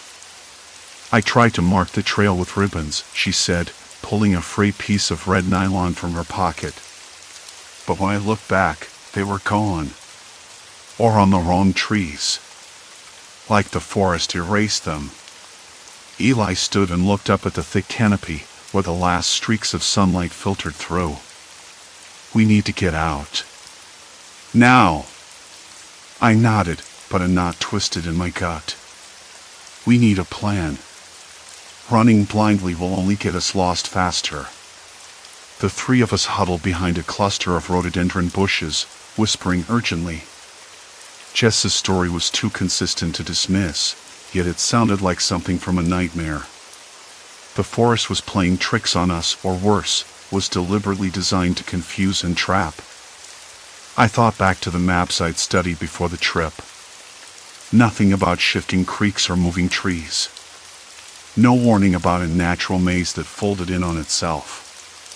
Just the usual trails, marked clearly. But this place wasn't usual. "Do you think this is natural?" I asked. "Some kind of geological thing?" Jess shook her head. "No. It feels deliberate." Beneath a sky smeared with unnatural shades, the forest whispered secrets I wasn't meant to hear. Like someone's been here, changing things. Moving the markers. Maybe even the trees. Eli's eyes darkened. "You mean someone's out here, watching us?" The idea made my skin crawl.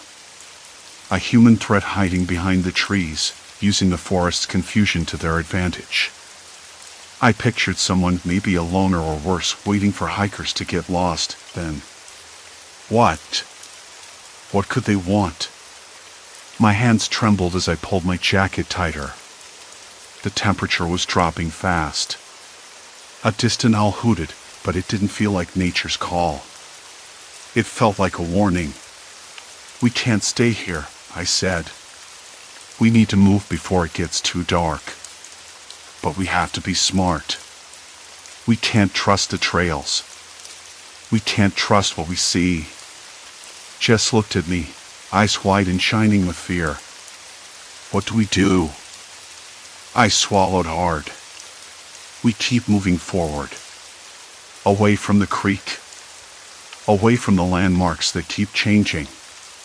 We follow the sun as best as we can. And we keep talking. Keep watch." Eli nodded, pulling a small flashlight from his pack. The beam was weak, but it was something. "We'll take shifts. One watches, two rest. We can't let our guard down." As the first stars blinked to life overhead, the forest seemed to close in tighter. The twisting trails, the shifting landmarks, the whispers of other voices in the distance, it all pressed on me like a physical weight. I glanced at Jess, then Eli. We're past the point of no return. If we turn back now, we're just walking into the maze again. Jess swallowed, biting her lip. "Then we move forward." I nodded, stepping into the underbrush, the damp leaves squelching underfoot. The night was alive with sounds, cracking twigs, rustling leaves, the distant drip of water, but none of it offered comfort. Somewhere, beyond the next bend, something waited. We moved as one, swallowed by the darkening woods and the maze that refused to let us go. The forest pressed in closer as twilight deepened, the fading light tangled in the thick branches above like threadbare lace. My breath came out ragged, a warm fog against the chill that settled deep in my bones. Jess and Eli crouched beside me, their faces pale in the dimming light, eyes darting nervously between the shifting shadows. "We can't just wait here," Eli muttered, voice low, almost swallowed by the rustle of dry leaves. "That maze isn't going to let us go on its own." Jess nodded, her fingers tightening around the frayed red nylon strip. "I don't know who's doing this, but it's deliberate. There's someone out here, watching us." I swallowed hard, the taste of dirt and pine thick on my tongue. The idea made the hairs on my arms stand up. A human threat. Not some weird trick of the forest, not an earthquake or landslide. Someone or a group manipulating the very paths we trusted to lead us out. "All right," I said, trying to steady my voice. "We need a plan. We can't just run blindly. That's how people get hurt, or worse." Eli glanced around, eyes sharp. "We know the forest's messing with us. Markers vanish, landmarks shift. But what if we use that? Can we trick it back? Like a countermaze?" Jess's voice was thin but fierce. "That could work. If we leave our own signs, something the maze can't erase." I nodded slowly. This wasn't just survival now. It was a mental game. A war of wills with whoever was out here, or whatever was making the forest twist and turn. We started moving, careful and deliberate. Each step was a test. I marked a tree with a scratch of my fingernail, deep enough to leave a scar. Jess tied bits of her nylon ribbon, twisting it tight around branches. Eli hummed low, almost like a chant, as if willing the forest to see our trail. But the deeper we went, the more the world seemed to betray us. The path we followed folded back on itself, or vanished entirely. The same oak tree appeared again and again, its bark pocked with strange symbols carved so shallowly they almost looked natural. I reached out to touch them, fingers trembling. They weren't random. Someone had left messages. "Look." Jess's whisper sliced through the silence. She pointed to the ground. Footprints. But not ours. They were fresh. Barefoot. Small. Too small for a grown man, too large for a child. I crouched, tracing the outline in the dirt with my finger. The prints headed off the path, into a thicket so dense it swallowed sound. Why would someone be barefoot out here? Eli asked, voice tight. "Is it a trap?" "Or a warning?" I said. My pulse hammered in my ears. Every instinct screamed to turn back, but the maze wouldn't let us. The forest scent thickened, damp moss and decaying leaves mixed with something sharp, metallic, faint but unmistakable. Blood? I swallowed hard, the taste now bitter on my tongue. "We need to keep moving," Jess said, voice cracking. "Before whoever's out here decides to make us the next footprints."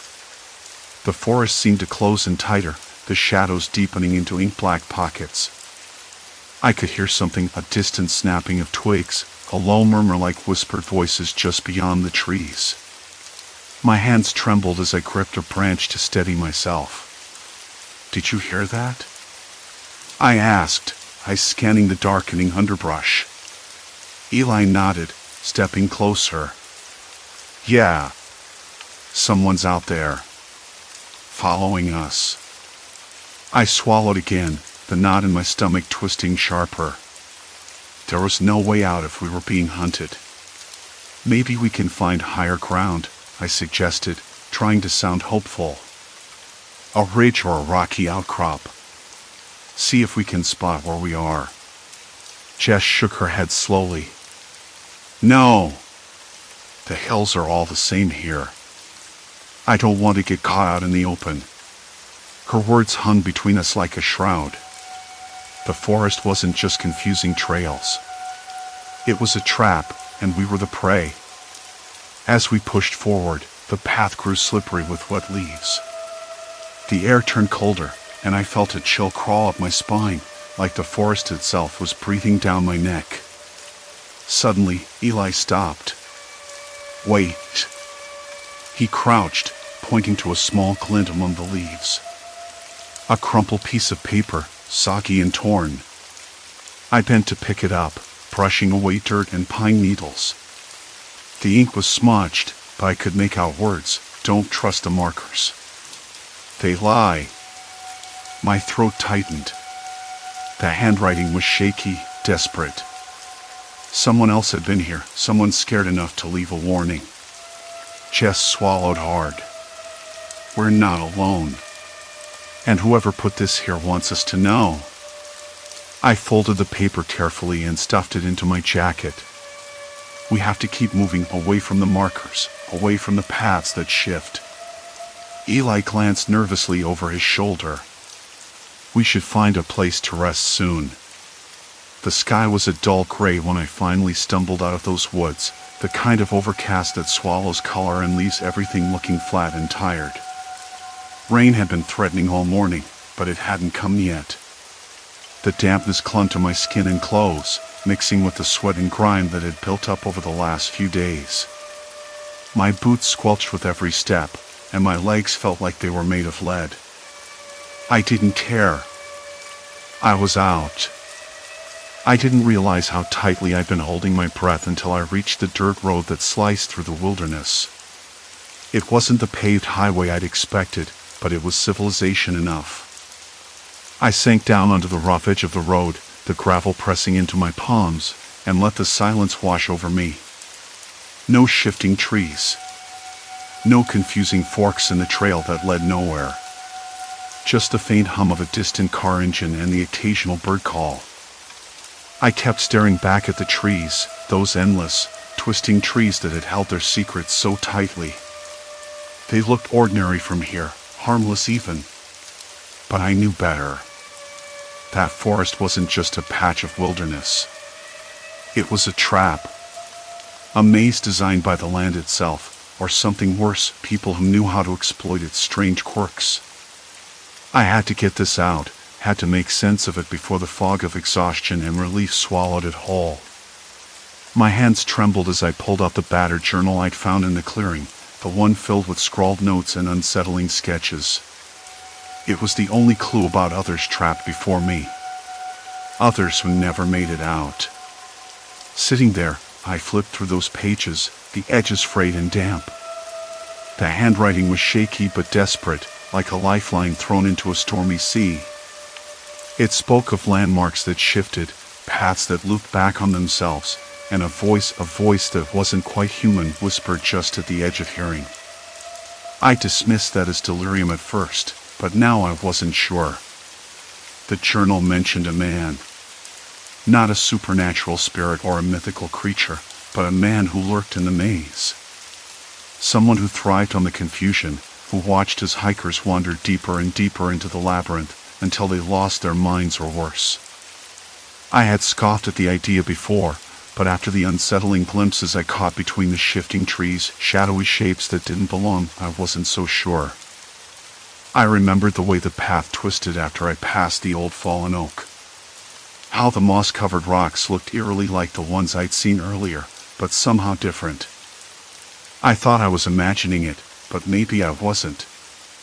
Maybe something or someone was moving those markers, rearranging the trail to keep us lost. A sudden rustling snapped me out of my thoughts. I froze, every muscle taut.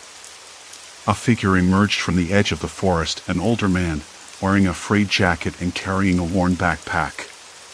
His eyes were sharp, a little too alert, and there was a strange smile playing at the edges of his mouth. "You made it out," he said, voice low but steady. I nodded, unsure what else to say. "Who are you?" He shrugged. "Someone who's been watching. Helping when I can." His words were like a cold draft. Helping? After everything I'd been through? The maze, the confusion, the endless walking in circles. I wanted to ask if he was the man from the journal, if he was the reason people disappeared. But something in his gaze stopped me. He sat down beside me, pulling a flask from his pack and taking a slow sip. "It's not the forest that traps you, you know. It's the fear. The panic. The way your mind twists the trees into monsters." I laughed, bitter and dry. Easy to say when you're not the one who walked in circles for days. True.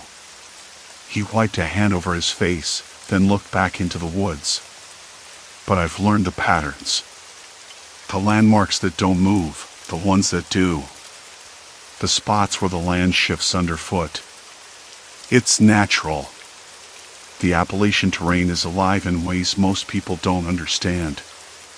And some take advantage. Take advantage how? I asked, swallowing hard.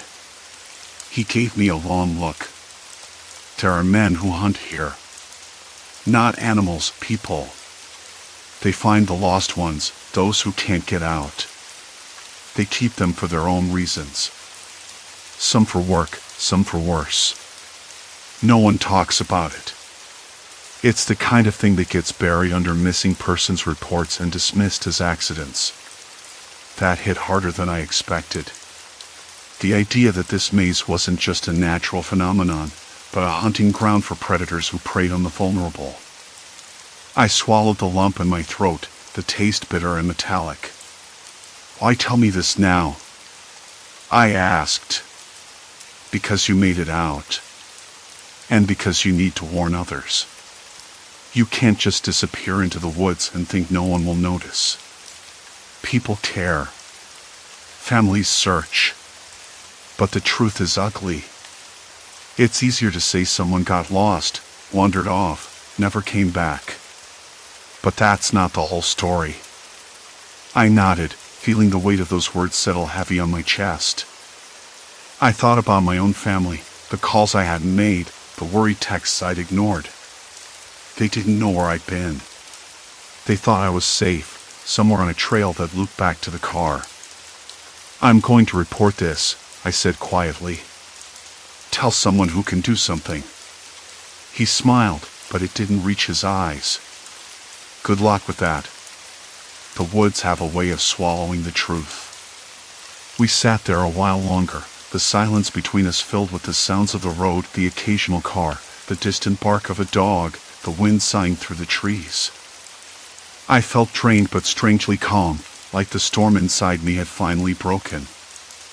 I thought about the people I'd never met, the ones who had vanished into that maze, swallowed by shifting trails and silent hunters.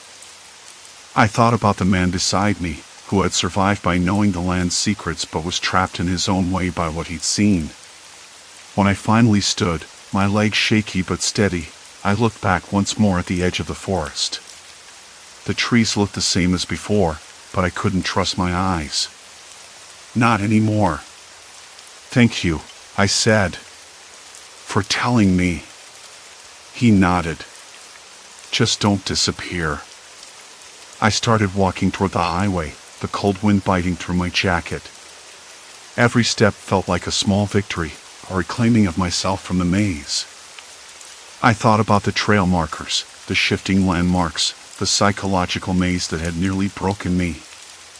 And I thought about what it meant to come back from that, not just alive, but changed. I wasn't the same person who'd entered those woods. The forest had taken pieces of me, left scars I couldn't see but knew were there. But I was still here. Story 5, Mirror's Distortion, Reflection Silent Warning. I was standing in front of the bathroom mirror when it happened, the moment when the edges of the world seemed to blur, just a little, and the room felt. The light above the sink flickered once, then twice, casting brief shadows that stretched across the cracked white tile behind me. I blinked and leaned closer. My reflection stared back, but there was something off about it. The corners of my mouth twitched upward, but my lips stayed still. The eyes, too wide, almost pleading.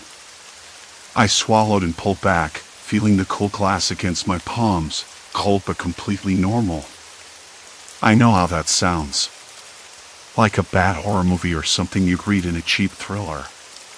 But it's those little moments, the ones that don't quite line up, that start the unraveling. The world creaks, just a little. And when you're prone to anxiety, that creak echoes in your head louder than it should. I ran a hand through my hair and turned away from the mirror, forcing myself to focus on the day ahead. The apartment was quiet, the usual hum of the refrigerator and the faint tapping of rain against the window pane the only sounds. The smell of damp plaster and faint coffee lingered in the air, cold and heavy with silence. I like the rain, that's what my therapist says, that rain can be calming. I suppose that's true, except when it's the kind of rain that makes every shadow pull deeper and every corner seem darker. I shuffled to the kitchen, the threadbare rug muffling my footsteps. The kettle hissed as it boiled, steam curling up like a ghost I didn't want to see. I poured the water over the coffee grounds and watched the dark liquid drip into the chipped mug. The first sip was bitter and sharp, but it was familiar, grounding. The apartment door was slightly ajar. I noticed it because I always close it. Always. I'm very particular about that.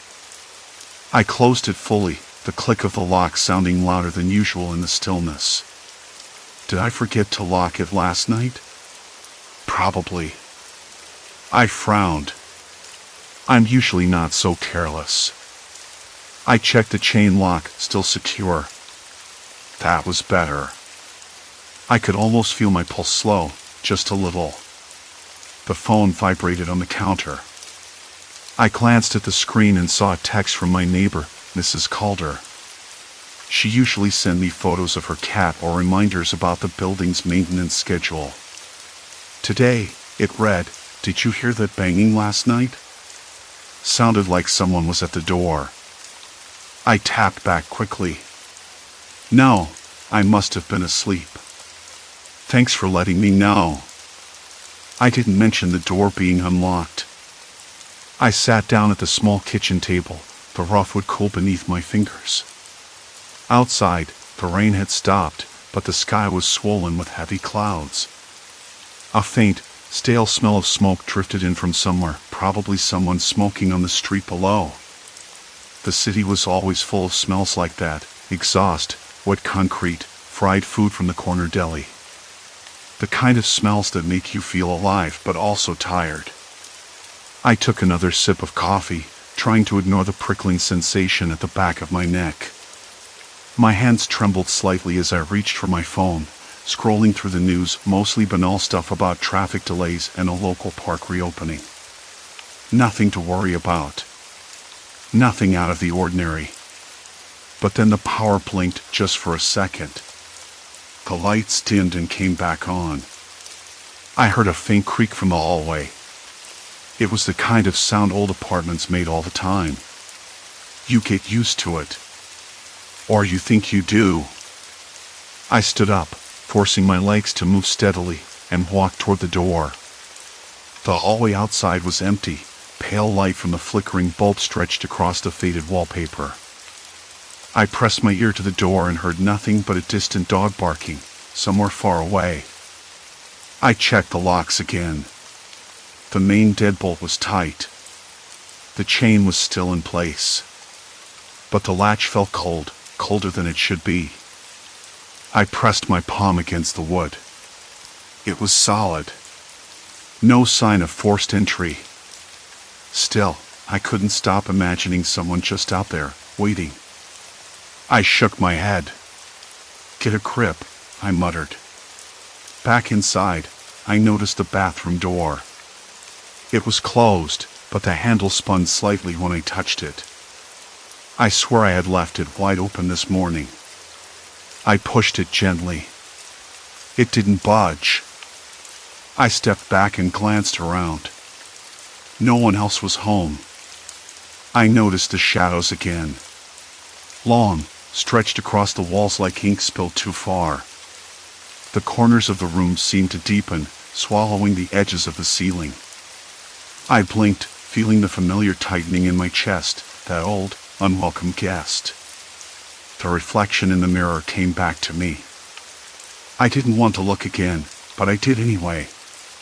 This time, my face was blurred, as if someone had smeared water over the glass. The eyes were smaller now, but the mouth was locked in a thin line of tension. I blinked hard, and it was gone. Just me. Me and the tired, worn face I'd seen every day for years. I turned away quickly, breathing shallow and fast. The room suddenly felt colder. The faint hum of the refrigerator seemed louder, more insistent, like it was trying to fill the silence. I grabbed my jacket from the coat rack. Maybe a walk would help. Fresh air, they say. Clear your head. As I moved toward the door, I noticed something odd. The lock wasn't where it should be. It had shifted slightly, the bolt now visible, sticking out farther than usual. I knelt to examine it, fingers brushing the rough paint around the frame. The bolt was extended, but the door was still open. That made no sense. I pulled the door closed gently, and the lock slid back into place with a click. I felt the weight of it in my chest. Locked. Safe. I hoped. Outside, the hall was quiet again. The faint smell of damp wool and old carpet filled the air. I stepped out, closing the door behind me slowly, almost reverently. I paused in the hallway, listening.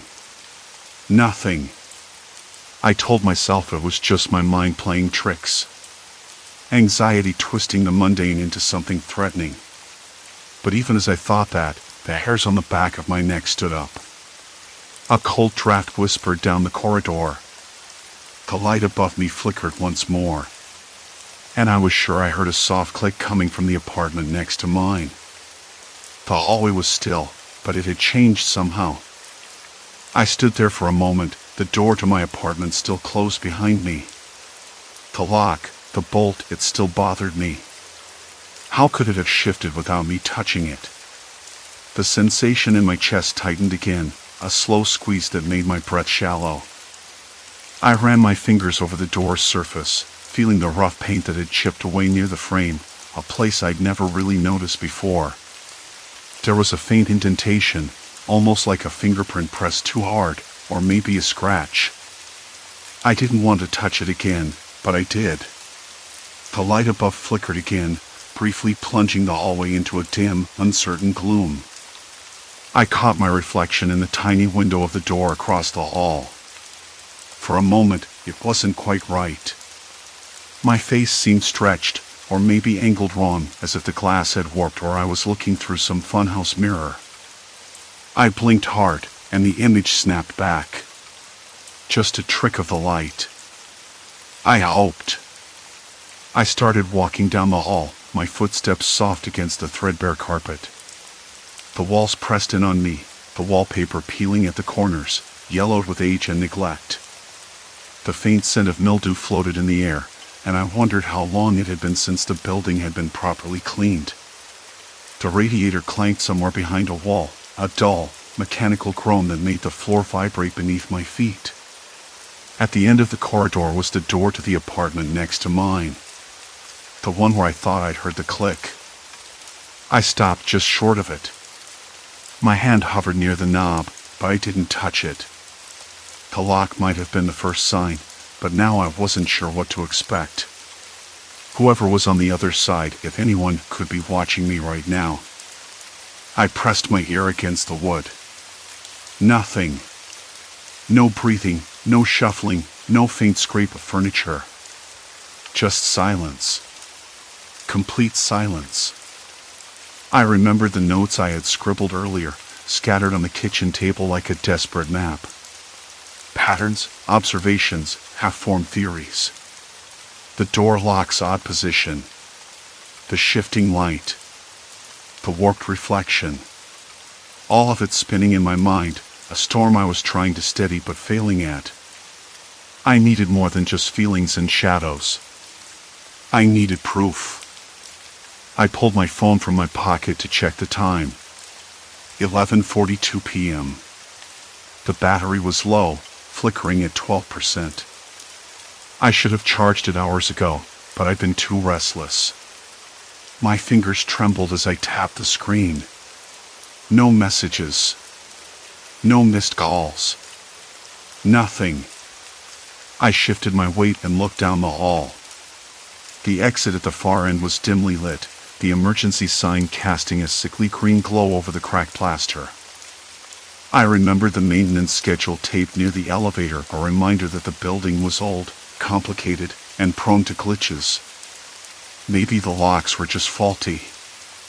Maybe the shadows were tricks of my tired mind. But then why the click? I moved back toward my door, the carpet muffling my steps. The air was cooler here, the draft from the hallway slipping beneath the crack at the bottom of the door. I crouched down again, studying the lock. The bolt was retracted now, flush with the frame. I reached out and pressed the door firmly. It held. I stood up quickly, startled by a sudden noise from the apartment across the hall. A whisper. A scrape. Something that made my skin crawl. Heartbeat quickening, I leaned in again, straining to hear. The building's usual creaks and groans faded into the background. This was different. Deliberate. A slow, dragging sound, like fabric being pulled across floorboards. I swallowed hard and took a step back. The door didn't move, but I felt like it was watching me. I didn't believe in ghosts, but I believed in people. And people could do things I couldn't see coming. I glanced down the hall again. Nothing. A shadow shifted near the stairwell, long and thin, stretching impossibly across the wall. I blinked, and it was gone. My breath caught, and I rubbed my palms on my jeans. I wasn't sure if I was ready to confront whatever or whoever was out there, but I knew I couldn't just wait. Sitting still wasn't going to make it better. I unlocked my door and slipped inside, closing it softly behind me. The familiar smell of old books and coffee greeted me, grounding in a way the hallway never did. I locked the door, listening closely. No clicks. No shifts. I pulled the blind shut, the fabric brushing against the windowsill with a faint rustle. Outside, the streetlights flickered, casting lazy pools of orange light through the curtains. Somewhere down below, a dog barked once, sharp and sudden. I moved to the living room, flicking on the lamp. The glow was warm but weak, barely pushing back the darkness in the corners. I grabbed my notebook, flipping through pages filled with messy handwriting and hastily drawn diagrams. My eyes caught a new entry I hadn't written before. In the margin, a single word, watch. I stared at it, heart thudding. I was sure I hadn't written that. Not last night. Not ever. A sudden knock at the door made me jump. My breath hitched, and I froze. The sound came again, louder this time. Not urgent, but deliberate. Waiting. I crept toward the door, every nerve on edge. The doorknob didn't turn, no key slid in the lock. Whoever it was wasn't trying to get in. They were just outside. Watching. Who's there? My voice was barely above a whisper, hoarse from disuse. No answer.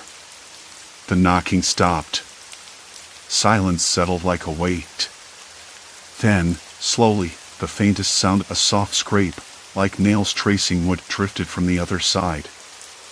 I stepped back, heart hammering. The lock clicked once. A bolt moved. My hand shook as I lunged for the deadbolt chain, snapping it into place. The door didn't budge. I sank against it, breathing hard. The world outside my door wasn't safe. Not anymore. And neither was I. The weight of the door pressed into my back, cold and unyielding, as the lock clicked shut from the other side. I swallowed hard. The word watch burned in the margin of my notebook, a silent threat or a warning. Neither felt comforting. The shadows in the hallway stretched longer, unnatural, like the walls were leaning in, watching me back. I blinked, but the edges didn't soften. If anything, they sharpened. The room felt smaller, tighter. My hands trembled as I slid down the door, settling onto the floor. The rough plaster scraped against my skin through my shirt. I tried to steady my breathing, but each inhale came harsh and uneven. Something had changed. I could feel it in my bones.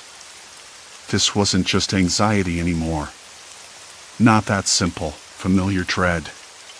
It was something else. Darker. I thought about the journal. The new entry, the word watch. I'd been so sure I hadn't written it. But what if I had? What if my own mind was betraying me? Shaking my head, I tried to force the thought away. No! The fear wasn't just in my head. It was out there, just beyond the door. Watching. I pressed my hands against my temples, trying to massage the pulse thudding there, but the knocking started again. Slow at first, then faster, a Morse code of menace. I counted the beats. 3 knocks. Pause. 2 knocks. Another pause. Then one long tap. I recognized the rhythm. It was the same pattern I'd heard a few nights ago when the lights flickered and my reflection warped in the bathroom mirror. That pattern, I dismissed it then as coincidence. A trick of the mind. But now, it was too deliberate, too precise. Who is it? I called out, voice cracking. No answer.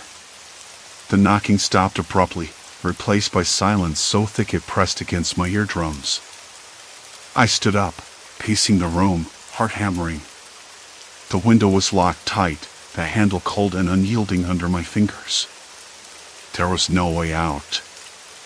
I was trapped. The thought made my skin crawl. I glanced at the mirror across the room. My reflection stared back, but something was wrong. The angles were off, like a funhouse mirror in slow distortion. My eyes looked too wide, my mouth stretched into a thin line I hadn't made. I blinked hard, and the image snapped back into place. I was alone. Or was I? The phone on the table buzzed, making me jump. I grabbed it, fingers slick with sweat. No caller ID. I debated answering, but the screen lit up again with a text message, "Stop looking." The hairs on my neck stood up. My stomach twisted into knots. I wanted to throw the phone across the room, but curiosity rooted me in place. I replied, hand shaking, "Who is this?" No response. I sat back down, phone buzzing again. This time a photo. A grainy image of my front door from the outside. The porch light flickered in the shot, and I could see the shadow of a figure standing just beyond the frame. Watching. I slammed the phone down. The room spun for a second, and I closed my eyes, trying to steady myself. Something was very wrong. But the worst part was knowing I couldn't escape it. Whoever or whatever was out there, they knew I was scared. And they were using it. My mind raced back to the journal. The entries I'd written before, the neat handwriting I trusted. But this new entry, that word, the messages on my phone, they weren't mine. Or were they? I wanted to believe it was a sick prank, someone messing with me. But the lock. The knocking. The shadow in the photo. Too many pieces fit too perfectly. I needed help. But who? My phone was on silent. The battery was draining fast. If I called anyone, I risked exposing myself. And what if the person outside was waiting for a moment I stepped out? I thought about my neighbor, Mrs. Caldwell. She was kind but nosy. Would she believe me? Would she even hear me if I screamed? The memory of the scraping sound returned, louder now. I looked toward the door. The chain lock was still in place, but the bolt had shifted slightly. Not enough to open, but enough to unsettle me. I pulled the chain tighter, my fingers trembling.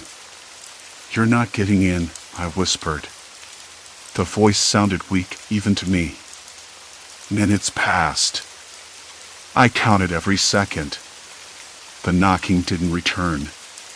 No sounds. Silence. Complete silence. Then, without warning, the lights went out. Darkness swallowed the room whole. My eyes darted around, searching for anything. The faint glow of the city outside seeped through the curtains, casting long, distorted shadows that danced across the walls. My reflection was gone. No mirror, no face. Just empty black. A cold sweat broke out across my skin. I fumbled for my phone, the screen lighting up just enough to show the time. Midnight. The battery was down to 10%. Suddenly, a voice whispered through the darkness. Low, calm, chillingly familiar. "You can't hide." My breath caught. The voice sounded like my own, but slower, deliberate, like a recording played back at the wrong speed. I couldn't place the words immediately. My brain scrambled, trying to make sense. Then it hit me. The voice was coming from the hallway, not my imagination. I crept toward the door, phone light shaking in my hand. The whispers grew louder, overlapping, echoing in the narrow space between my room and the hall. "Stop looking," the voice said again, this time clearer, almost pleading. "Let it go." I froze. My mind reeled. Was this a taunt? A warning? Or something worse, an invitation? The hallway was pitch black, but I caught a glimpse of movement beyond the threshold. A shadow shifting against the far wall. Not a trick of light. Not my reflection. Something real. I slammed the door shut, locking the chain tight. The voice faded, replaced by the scrape of nails retreating down the hall. I sank to the floor, heart pounding so hard it filled my ears. There was no turning back now. I had crossed the point of no return. Outside my door, something waited. Watching. Patient. And I knew it wouldn't stop until I answered. But how do you answer a question you can't understand? Or a threat you can't see? The journal was on the table, open to that last chilling word. Watch. And I had no choice but to keep watching back. The lock clicked into place, the chain pulling taut against the door frame. I slid down, back flat against the door, knees drawn up, hands clutching the edge of my shirt.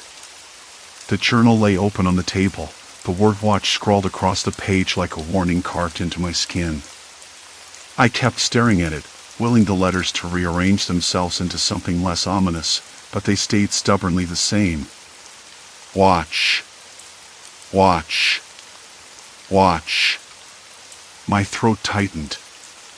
I couldn't stop imagining eyes, hundreds of them, pressing against the thin wood, waiting for me to break the silence. Minutes passed. Or maybe hours. Time blurred, stretching and folding in on itself. The shadows in the corners of the room, with its faint smell of dust and decay, seemed to pulse, like they were breathing just beyond my line of sight. My fingers trembled against the journal's brittle pages. The air smelled stale, like a closed room that hadn't been aired out in days, but beneath that was something else, something faint but unmistakable, the sharp tang of sweat and something metallic, like dried blood.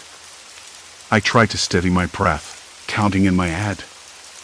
1, 2, 3, no, 4, 5, until the pounding slowed, until the silence wasn't quite so loud. But it didn't work. The sounds came back, subtle this time, the creak of floorboards outside my door, the soft scrape of movement. A whisper of fabric against wall. I wanted to shout, to scream, to rip open the door and run into the street, but my body refused to obey. Then the voice returned. Softer now, barely more than a breath. Why won't you listen? My hands curled into fists, nails digging into my palms. The voice was real, human, but not anyone I recognized. It wasn't my voice, or my mother's, or the landlord's. It was something else. Something waiting. The kind of voice that slips under your skin and stays there. I swallowed hard, forcing myself up from the floor. My legs shook as I moved to the window and pulled aside the curtain. Darkness stretched all the way down the street. A stray cat hissed in the distance. The faint glow of a street lamp flickered, casting long, jagged shadows. Nothing. No sign of the figure or whatever had been lurking in the hallway. But the chill that ran down my spine told me the threat hadn't gone anywhere. I backed away from the window, eyes darting around the room. The reflection in the cracked mirror caught my attention, my face, pale and drawn with dark circles under my eyes, warped by the fractured glass. For a moment, the edges of my reflection blurred and shifted, like I was looking at someone else. I blinked, and the image snapped back, normal or as normal as it could be. I'm losing it. That thought hit me like a punch. The anxiety, the sleepless nights, the constant feeling of being watched, it was all breaking me down. But if this was a breakdown, it was unlike anything I'd ever experienced before. There was something more. Something tangible and dangerous. I needed answers. I grabbed my phone, fingers fumbling over the screen, but the battery was dead. Of course. I hadn't charged it since yesterday. No signal anyway. The building was old, concrete and brick, thick walls that swallowed any chance of outside contact. I paced the room, the worn carpet muffling my footsteps. My eyes caught the door again. The chain was still latched, but the deadbolt was loose, halfway turned. I hadn't touched it. Someone had been here. Someone had come inside. The thought sent a jolt through me. I moved cautiously toward the door, ear pressed against the wood. Nothing. No footsteps. No breathing. Just the dull hum of the radiator struggling to keep the room warm. A soft knock. My breath hitched. I stumbled back, heart hammering. Knock. Knock. Once more. Deliberate. Who's there? My voice was barely a whisper, cracked and uncertain. The silence that followed was unbearable. Then a pause. Open up, the voice said, low and calm but with an edge I couldn't place. It wasn't a demand, exactly. More like a warning. I backed away, eyes darting for something, anything I could use. My gaze landed on the kitchen counter, where a heavy ceramic bowl sat. Not a tool, just a bowl. But it was something. Go away, I said, voice stronger now, though my hands trembled. I'm not opening this door. The knock came again, sharper this time, louder against the wood. The chain rattled under the pressure. Stop this, the voice said. You don't know what's coming. I shook my head, heart racing. I don't know what you want. Just leave. Silence. Then the chain clicked loose. I froze. The door creaked open just an inch. A sliver of darkness spilled into the room like spilled ink. I could see the outline of a person, tall, broad shoulders, but the face was hidden in shadow. "Please," the voice said again. "You have to listen." There was desperation in it now. Something that didn't belong to a threat, but to fear. To pleading. I swallowed, stepping back. "Who are you?" No answer. The figure moved forward, the door creaking wider. My pulse spiked.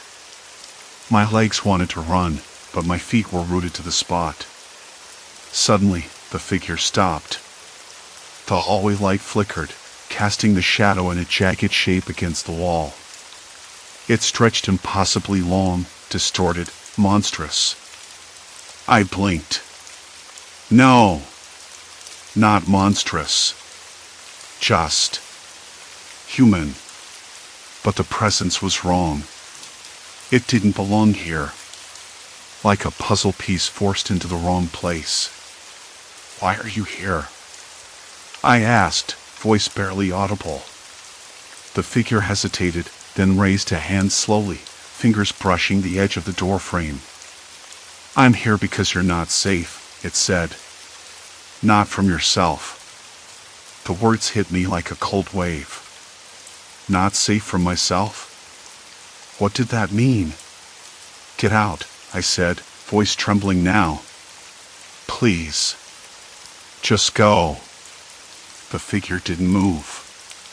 The thick silence pressed in again, suffocating. Then, in a voice so soft I almost missed it, the figure said, "You've been watching too much. Listening too hard. You're building monsters from your fear." A laugh escaped me, bitter and hollow. "Monsters? You don't know what I've seen." "Maybe not," the figure said. "But I know what you're doing." I clenched my fists, fighting the urge to collapse. I wanted to believe the shadows were just my mind playing tricks.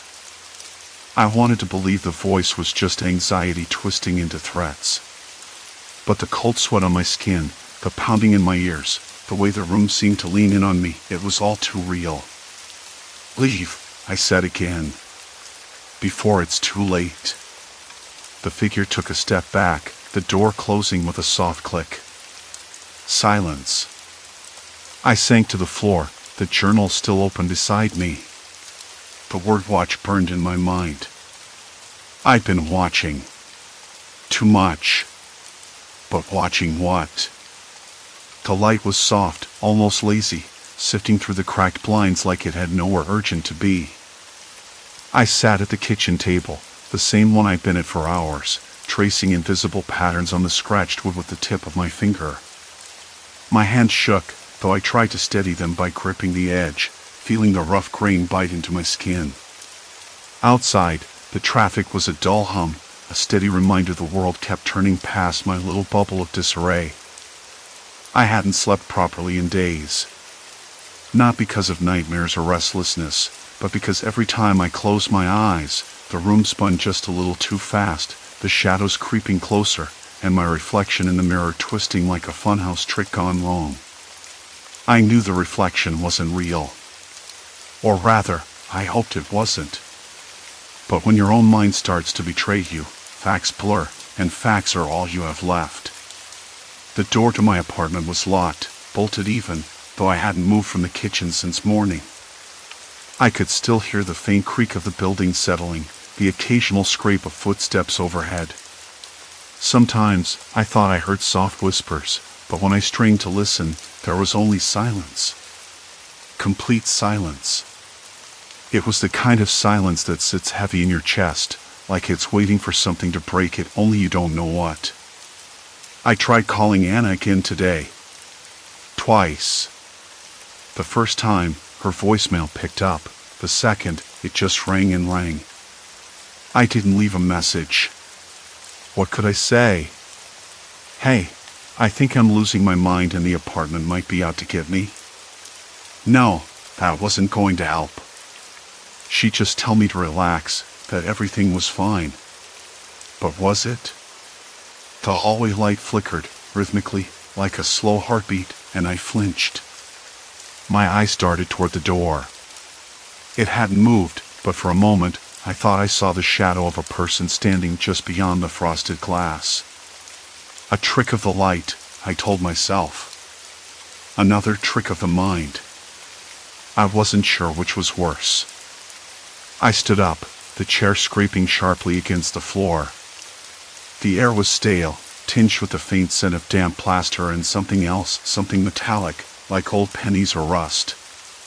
A reminder that this building had its own history, one that didn't care about my anxiety or my fears. It just existed, indifferent. I walked to the living room window and pushed aside the curtain. The street looked ordinary, cars parked along the curb, a stray dog sniffing at the garbage cans, a woman hurrying with groceries in one hand, her phone in the other. Normal. Too normal. I thought I wanted normal, but now I wasn't sure. Normal might be the scariest thing of all.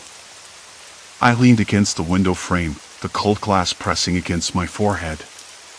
My breath fogged up a small patch as I exhaled slowly. I remembered what Dr. Patel said last week during therapy, that sometimes anxiety feels like the world is shifting, but it's really your perception that's off. That my brain was rewiring itself, not the universe. I wanted to believe that. I needed to believe it. But the locks, the shadows, the reflection, they all insisted otherwise. And then, just as I was about to turn away, the doorbell rang. My body froze. The sound was sharp and unexpected, cutting through the thick silence. I wasn't expecting anyone. No one came by. Not anymore. I swallowed hard, the dry scrape in my throat almost choking me. My hands trembled as I moved toward the door, every step heavier than the last. The doorbell rang again, more insistent this time, like a heartbeat pounding against my chest. I peeked through the peephole. The hallway was empty. Nothing but the dull flicker of the fluorescent light and the faint echo of distant footsteps. I blinked, thinking maybe I'd imagined it. But the doorbell had rung. Twice. I backed away from the door, my heart still racing. The locks clicked softly as I latched them tighter. Whoever it was had left, or maybe never existed at all. I sat down again, this time on the couch, pulling my knees close. The quiet was suffocating but safer than the unknown. Then, the phone vibrated on the coffee table. I reached for it, fingers stiff. The screen lit up with Anna's name. Relief washed over me like a wave, but it quickly turned sour.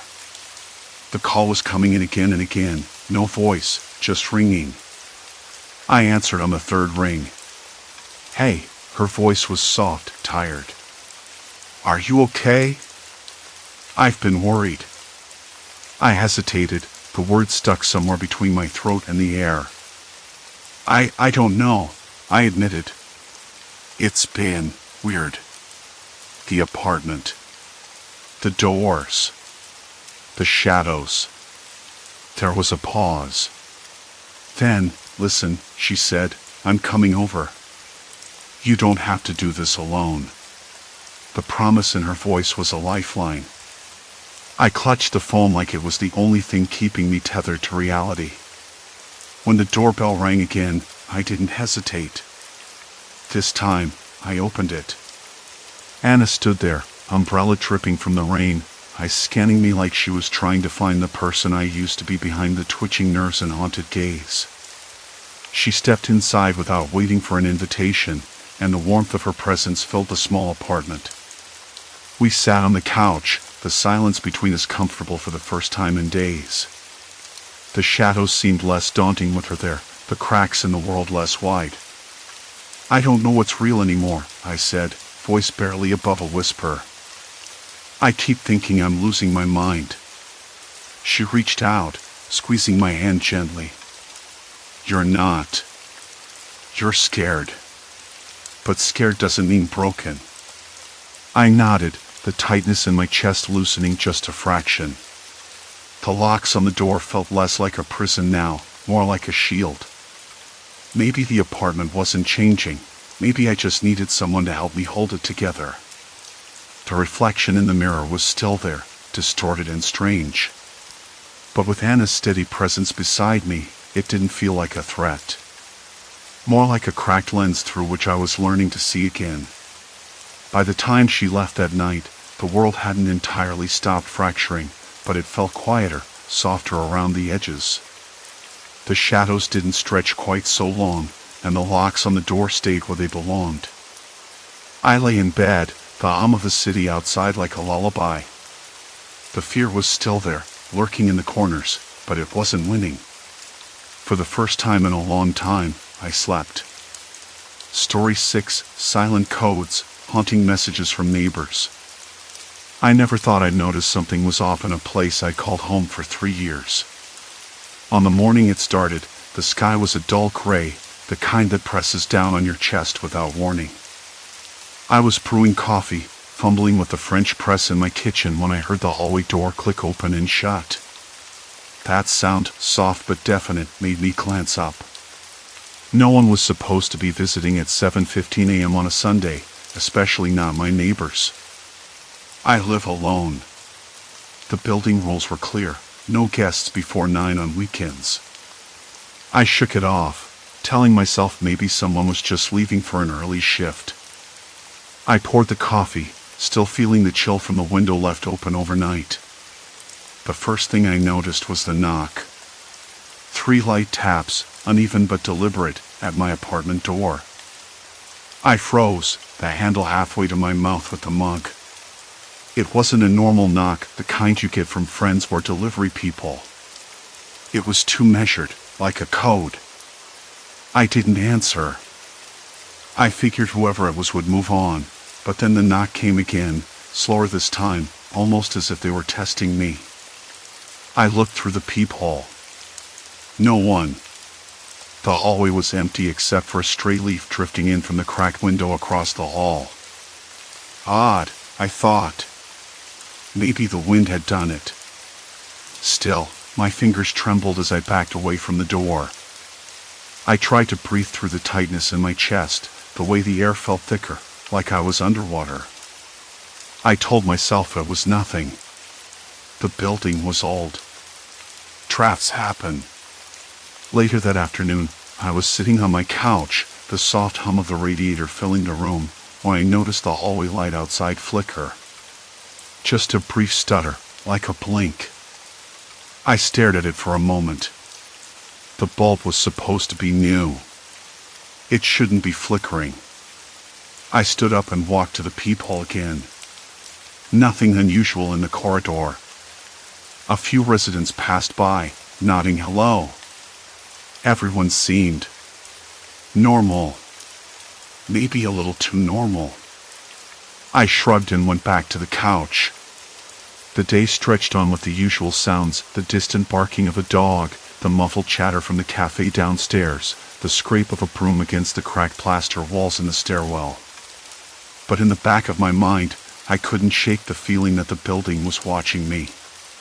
It was an absurd thought. Buildings don't watch.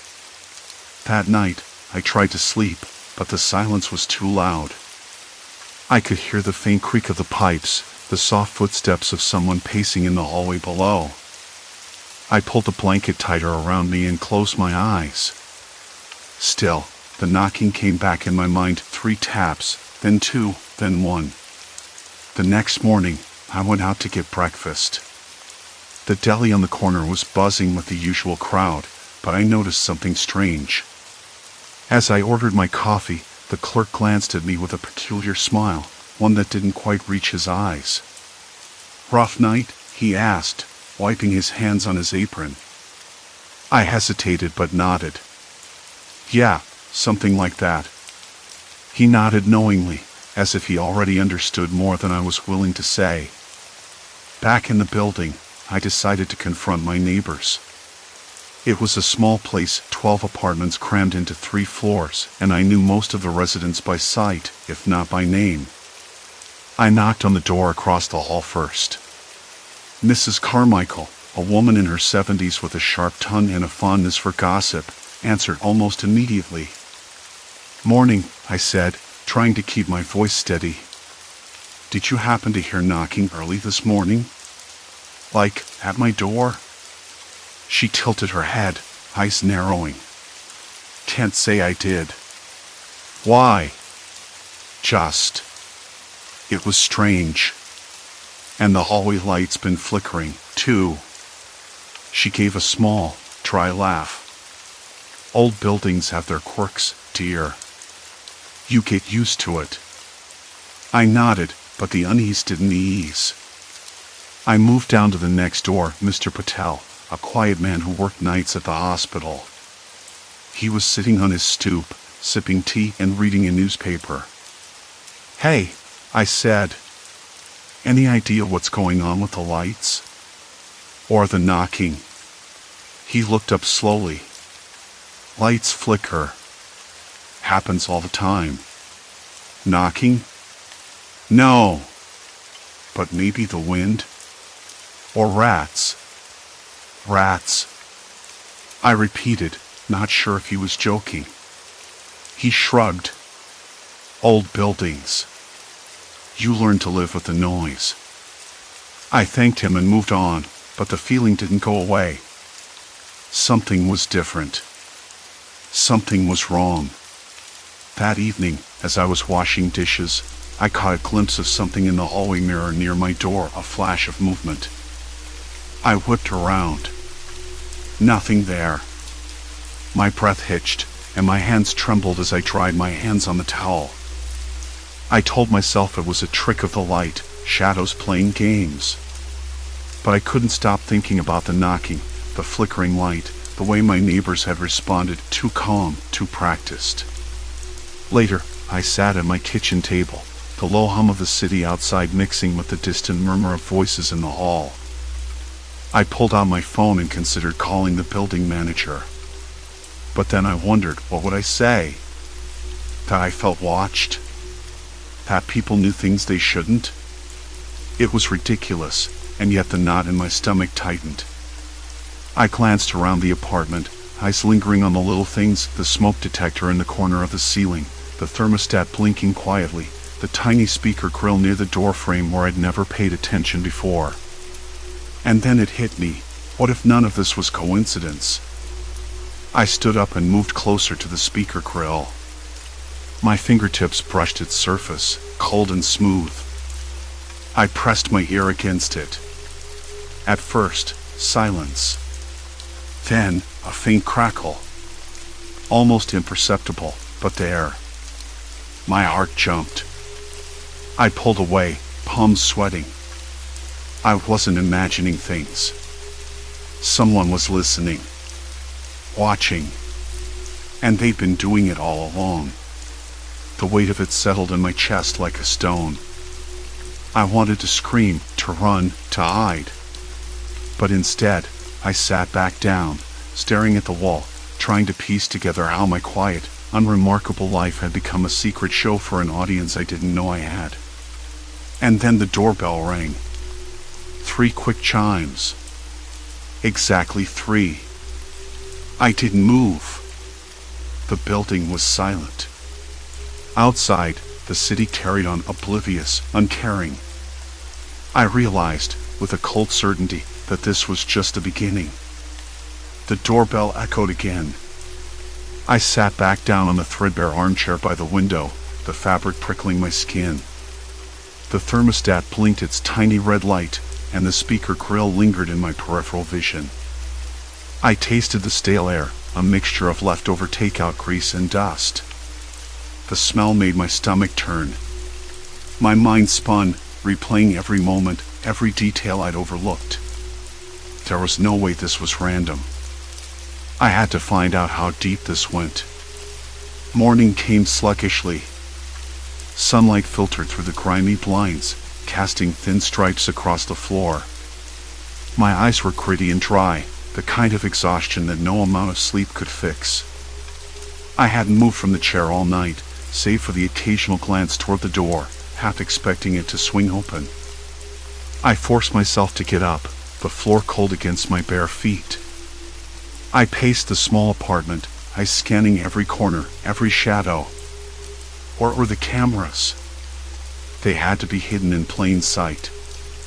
That much was obvious. But how? I started with the speaker grill. I crouched down, took a flashlight from the kitchen drawer, and aimed its narrow beam into the tiny holes. The light caught something metallic, glinting faintly behind the mesh. Heart accelerating, I pressed my ear again, the faint crackle returning like a whispered secret. It wasn't just a speaker. It was a two-way device. I jotted down the details on a crumpled receipt, my handwriting shaky. Then I moved to the thermostat. The blinking red light seemed innocent, but I knew better now. I unscrewed the cover carefully, the plastic cold and brittle in my hands. Inside, a small lens stared back at me, almost invisible, a tiny black dot amid the circuitry. My breath hitched. They had cameras everywhere I looked. The realization was suffocating. I needed proof. Something concrete. So I grabbed my phone and started scanning the apartment, focusing on every suspicious nook and cranny, the smoke detector, the air vent, the tiny holes in the hallway walls that I'd always assumed were just construction flaws. Each time, my pulse quickened as I spotted another lens, another microphone hidden behind a seemingly innocent surface. When I looked in the bathroom mirror, the reflection was fragmented, a fractured version of myself staring back. I touched the glass, feeling the chill, wondering how long they'd been watching me while I got ready, brushed my teeth, changed clothes. The thought made my skin crawl. Later that day, I braved the hall. The building was unnervingly quiet, the usual chatter and footsteps reduced to a ghostly murmur. I passed neighbors in the stairwell, their eyes briefly meeting mine before flicking away like they were avoiding something, avoiding me. I stopped Mrs. Green from 3B. She was the first person I dared to confront. "Mrs. Green," I said, voice uncertain. "Can I ask you something?" She smiled, warm but distant. "Of course, dear. What's on your mind?" I hesitated, then plunged forward. "Do you know anything about cameras in the building? Hidden ones, maybe?" Her smile didn't falter. "Cameras? Well, there are security ones in the lobby, of course. But hidden?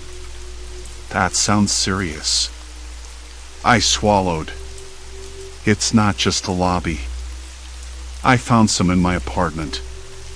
Behind the thermostat, the speaker grill." Her eyes narrowed just a fraction, but her voice stayed calm. "Oh, those. They're for maintenance, monitoring for emergencies. You know, like gas leaks or fires. Nothing personal." I wanted to believe her. I really did. But the cold knot in my stomach tightened. Monitoring emergencies doesn't explain the audio, or the cameras in my bathroom, or the fact that you and the others always seem to know everything about me. Things I never told a soul. She sighed, the kind of sigh that's practiced and patient. "It's a small building, honey. People talk. You think your life is a secret, but it's not. We all look out for each other." Her words sounded rehearsed, like she was reciting a script designed to calm a paranoid tenant. I forced a smile, nodded, and walked away, my mind spinning. Back in my apartment, I scoured online forums for similar stories. People who'd found hidden cameras in rentals, in errands, even in hotels. The patterns matched.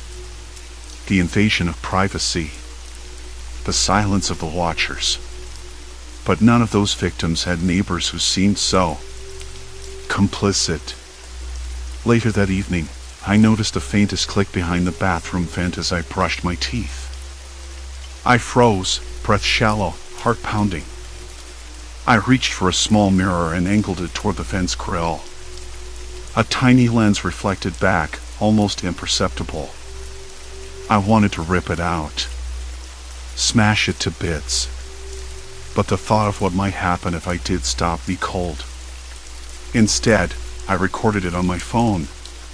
The next morning, I was ready to confront the building's manager, Mr. Calloway.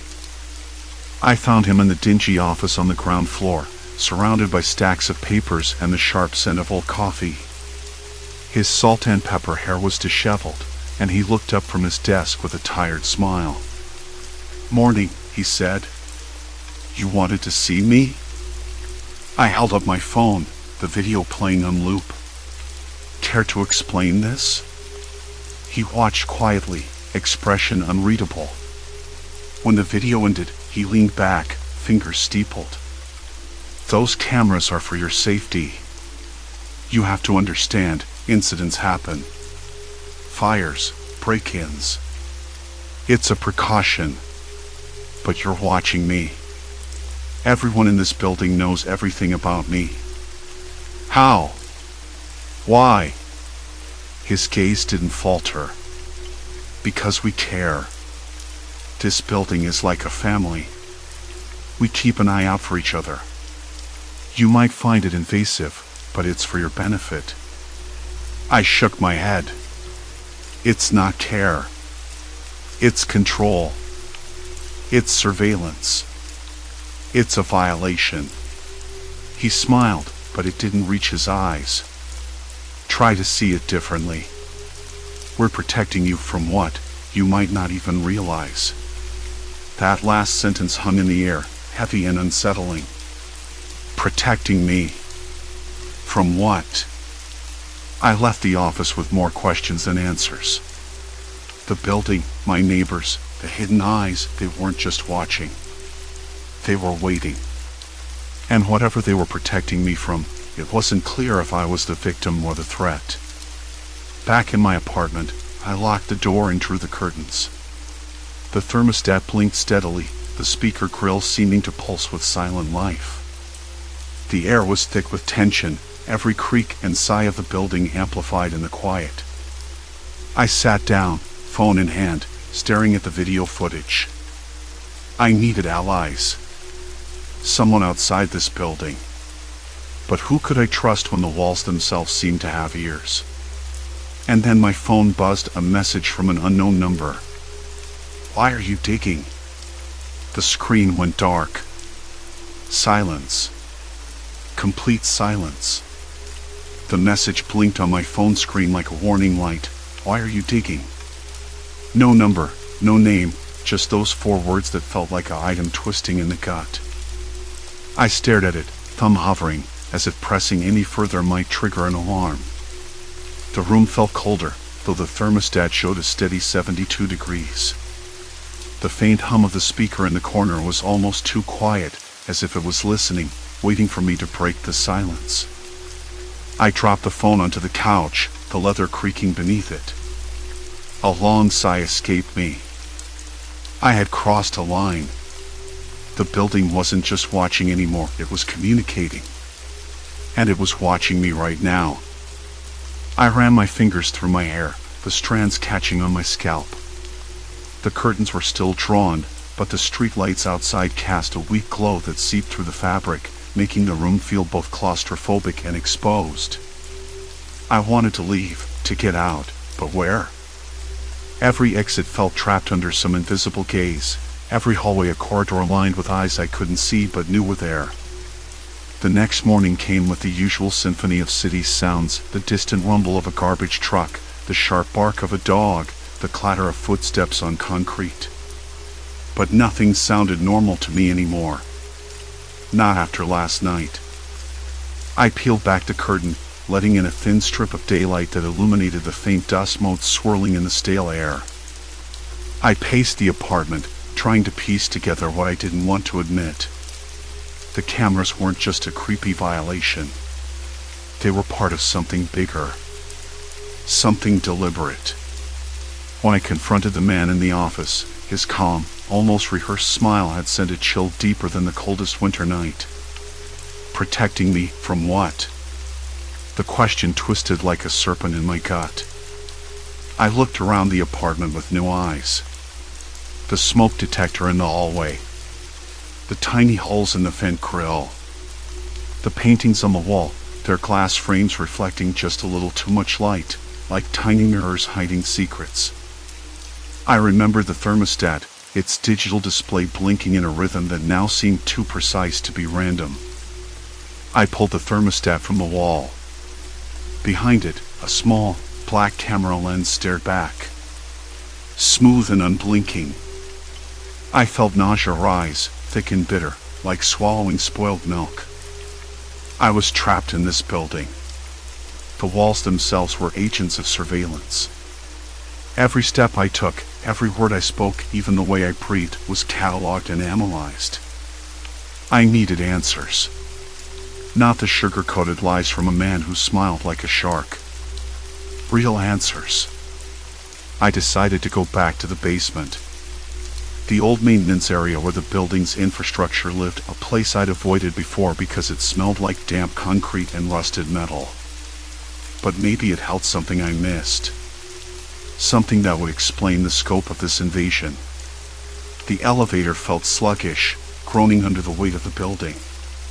The fluorescent lights flickered, casting intermittent shadows that stretched like fingers along the narrow hallway.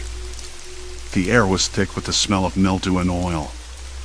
My shoes echoed on the cracked tile floor. I found the maintenance door, propped open just enough to slip inside. The room was a cathedral of wires and blinking servers humming in a low, constant drone. A wall of monitors flickered to life as I stepped in, each screen showing different angles of the building's interior and some of the street outside. One monitor caught my eye. It was focused on my apartment door, the camera angle so precise it felt invasive even in the sterile room. Suddenly, I wasn't alone. A voice, calm and measured, sliced through the hum. You're curious. Good. Curiosity is a dangerous thing here. I spun around. A woman stood in the shadows, her expression unreadable. She was the building's manager, someone I thought was just another tenant or a friendly face in the lobby. Now, she looked like a gatekeeper to this twisted realm. Why? I asked, voice tight. She stepped forward, hands folded. The faint scent of lavender mixed with something metallic, cleaners, maybe, or something antiseptic. We monitor everyone because it's the only way to maintain order. To prevent chaos. Her eyes didn't waver. You think you're being watched for sport. You're not. You're being protected. I laughed, a sharp, bitter sound that echoed off the concrete walls. Protected? By spying on me like a prisoner? By knowing everything about me without my consent? She shrugged, almost apologetic. It's a trade-off. Freedom for safety. I shook my head. I didn't agree to this. Nobody did. Her gaze softened, and for a moment, I thought she might show empathy. Instead, she said, the building isn't just a place to live. It's a system. A network. You can't simply leave. Not now. Why not? My voice cracked. Her answer was quiet but heavy, because once you know, you're part of it. There's no going back. The words hit me like a cold wave. No going back. The thought clawed at my ribs, sinking deep. I wanted to scream or run, but my legs felt rooted, my breath caught in a cage of dread. She gestured toward the monitors. You've seen too much. They don't just watch, they listen, learn, anticipate. We're all connected. You're connected. I looked at the screens again. Faces of neighbors, friends, strangers, everyone under the same invisible gaze. Their lives no longer private, their secrets no longer safe. How long? I asked, voice barely a whisper. Since the building was built. Since the day you moved in. The weight of that hit me harder than any blow. Years of being watched. Every moment cataloged and stored. Even before I knew. I swallowed, tasting the bitterness of betrayal mixed with something darker, resignation. She stepped closer, voice dropping to a soft murmur. There's a reason. Something outside these walls that's worse than being watched. Something you don't want to face. I wanted to deny it, to refuse this grim reality. But the flickering lights, the humming servers, the eyes in every corner, they told a story I couldn't unsee. I asked, voice barely audible, what is it? She hesitated, then said, you'll find out soon enough. But not here. Not yet. I looked at her, searching her face for a crack, a hint of mercy, a way out. There was none. The door clicked shut behind her. The monitors glowed, the building breathed, and I was left alone with the knowledge that escape was no longer an option. I was trapped in a web of surveillance and secrets, a pawn in a game I didn't understand but had no choice but to play. I sat down on the cold concrete floor, the chill seeping through my clothes, and stared at the screens. My apartment door flickered on one of them. I was being watched right now. Always. And whatever waited outside these walls, it was coming. Silence. Complete silence. Then, the building hummed again, as if in anticipation. This was the point of no return. The door clicked shut behind her, and the room seemed to shrink. The harsh fluorescent glow bounced off the cold, metallic surfaces, making the monitor's light flicker against the rough plaster walls. I stood there, breath shallow, the stale air thick with the faint scent of burned circuits and something else, like old paper, or dust disturbed after years of being left untouched. Silence. Complete silence, save for the low hum of servers that felt less like machines and more like a pulse, steady but ominous. I swallowed, tasted the bitter residue of betrayal mixing with that strange, heavier something she'd mentioned. Something worse. What could be worse than this? Being watched at every turn, every moment cataloged without my consent or knowledge. I wanted to hate her for what she'd just dropped on me, but her calm voice, the way she didn't flinch or falter, it unsettled me more than any shout could have. I needed air. I forced myself to move, legs stiff, muscles tight like I'd been frozen in place too long. The hallway outside was darker, the flickering overhead light casting shadows that stretched and shrank like breathing creatures. I ran my fingers along the rough wall, feeling its uneven texture, grounding me to a reality I was desperate to hold on to. I thought about the neighbors. Everyone in this building knew everything about me. Every detail, things I hadn't told a soul. How? The cameras. Hidden in plain sight.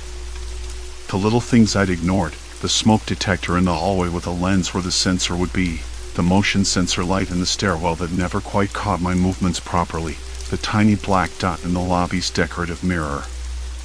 All watching. Always watching. I remember the first time I noticed something was off. It was months ago, a day when I thought no one else was home. I talked aloud to myself about my plans, my fears, things I'd never shared. The next morning, someone in the building had mentioned them, casually, like they'd overheard from an open window. But there had been no open windows. That's when the seed of doubt took root. Now, standing there in the cold hallway, I realized how deep the roots had grown. This wasn't just casual voyeurism or nosy neighbors. It was a network. A system. Like a spider's web spun with invisible threads, pulling taut around me. I pulled my phone from my pocket, fingers trembling. The screen lit up, but there was no signal. Not a bar. I'd never noticed before, but the entire building was a dead zone. No calls, no messages. I pressed the power button again, frustration bubbling up. Was this part of their plan? Cut me off from the outside world, isolate me? A distant dog barked twice, sharp and sudden, breaking the oppressive quiet. It reminded me I wasn't entirely alone. Or was I? I'd become a ghost, seen but unseen, known but unheard. I debated my next move. There was the stairwell, narrow and dim, always smelled faintly of mildew and old paint. The elevator was out of service, convenient, I thought bitterly. The lobby felt like a cage, with its glass doors locked tight, reinforced with those ugly metal bars I'd never paid attention to. My mind raced. If they were watching me, why now? Why the warning? What was this something worse she'd hinted at? I needed answers, but every step I took felt like walking deeper into the maze. I made my way back to my apartment door. The lock was the same, but something felt different. The faintest scratch on the wood, almost invisible unless you caught the dim light that cast long, dancing shadows just right. I crouched, tracing it with my fingertip. Someone had been here recently. Someone had touched my door. Inside, everything was untouched. The small kitchen table with my scattered mail, the coffee mug half full from last night, the worn-out notebook where I scribbled random thoughts and sometimes, just sometimes, prayers for normalcy. But the air was thick, as if the walls themselves were listening. I sat down, back against the door, and tried to think. I went over our conversation again, replaying her words like a broken record. There's a reason. Something outside these walls that's worse than being watched. What could it be? I ran through every possibility. A stalker? A disgruntled ex? Someone with a vendetta? No, it felt bigger. More systematic. Like the building itself was a cage designed to keep me trapped, not just physically, but mentally. I remembered the older man from the third floor, quiet, friendly, always holding his newspaper just so. He'd smiled at me once, too knowingly. Had he been part of this? Or just another pawn? The thought made my skin crawl. If everyone knew, then everyone was complicit. Every smile, every nod, every casual greeting carried a secret weight. I stood abruptly, pacing the small space. My palms sweated against the cool plaster. The monitors in the server room down the hall glowed like watchful eyes, but I had no idea what secrets their flickering screens held. Maybe I should confront them all, demand answers, tear down the facade. But what if that was exactly what they wanted? To see me unravel, to watch me break? My chest tightened, a rising tide of panic I fought to suppress. Instead, I grabbed my coat and headed toward the stairwell. The air was colder here, dampness clinging to the walls, the faint hum of the city leaking in through cracks. I needed fresh air, a moment to think outside this suffocating building. Halfway down, a soft noise stopped me, footsteps. Not mine. Not the creak of the old stairs settling under weight. Someone else. I froze, heart hammering. The sound was deliberate, slow, measured. Closer. I pressed myself against the wall, fingers digging into the chipped paint. The smell of damp concrete filled my nostrils, sharp and earthy. The footsteps paused, then resumed, descending. Was it her? One of them? A neighbor? I couldn't tell. The shadows played tricks, stretching and twisting around the narrow stairwell. I waited, breath held tight, until the noise faded. Then I kept going down, faster now, driven by a mixture of fear and stubborn defiance. Reaching the basement exit, I found the door locked, the metal cold under my palm. Outside, the night was thick with fog, swallowing the streetlights and muting the usual city sounds to a dull murmur. The morning light spilled weakly through my blinds, casting thin, pale stripes across the floor. I lay stiff on the mattress, the sheets tangled around my legs like a trap. The apartment was too quiet, too still. Outside, the city hummed faintly, distant sirens swallowed by the thick winter air. I forced myself to sit up, my hands trembling more than I expected, and looked around. The familiar clutter of my living room, the stack of books, the cracked coffee mug on the table, the faded throw blanket draped over the couch felt alien, as if I'd been dropped into someone else's life. Because maybe I had.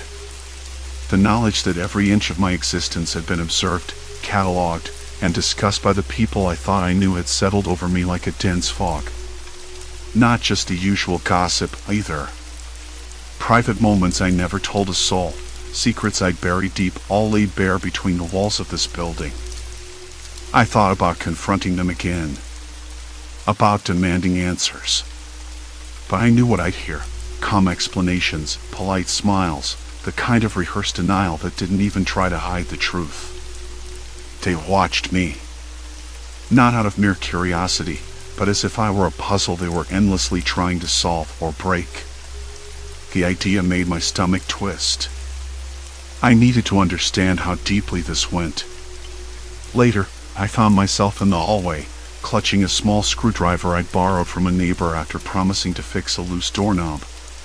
The corridor smelled of bleach and damp concrete, a faint trace of burnt coffee lingering from the cafe downstairs. I knelt by the baseboard near the elevator, where the plaster was chipped, revealing a narrow gap. My fingers traced the edges, searching for anything unusual. A tiny, almost imperceptible lens stared back at me from the darkness. A camera. I pressed my ear to the wall, and through the thin plaster, I could hear the faint buzz of wires. I pulled the camera free and held it up, staring into its unblinking eye. That's when the door at the end of the hall creaked open. Looking for something? The voice was calm, almost amused. I spun around, heart hammering, to see Mr. Geller, the building's manager, leaning against the doorframe.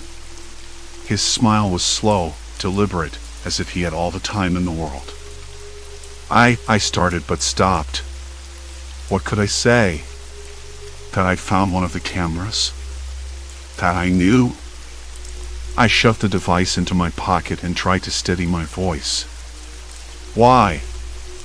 I whispered. Why watch me like this? He stepped forward, hands in his pockets, eyes steady. Because you're part of the building's fabric, he said. We look out for each other. It's not personal. It's community. His words tasted like ash. But you're invading my privacy. Every moment. Why? What do you want? He shrugged, the smile fading. Control, maybe. Comfort, definitely. Knowing what's happening keeps everyone safe. It's how things work here. Safe? I laughed, bitter. Safe? This is a prison. He shook his head.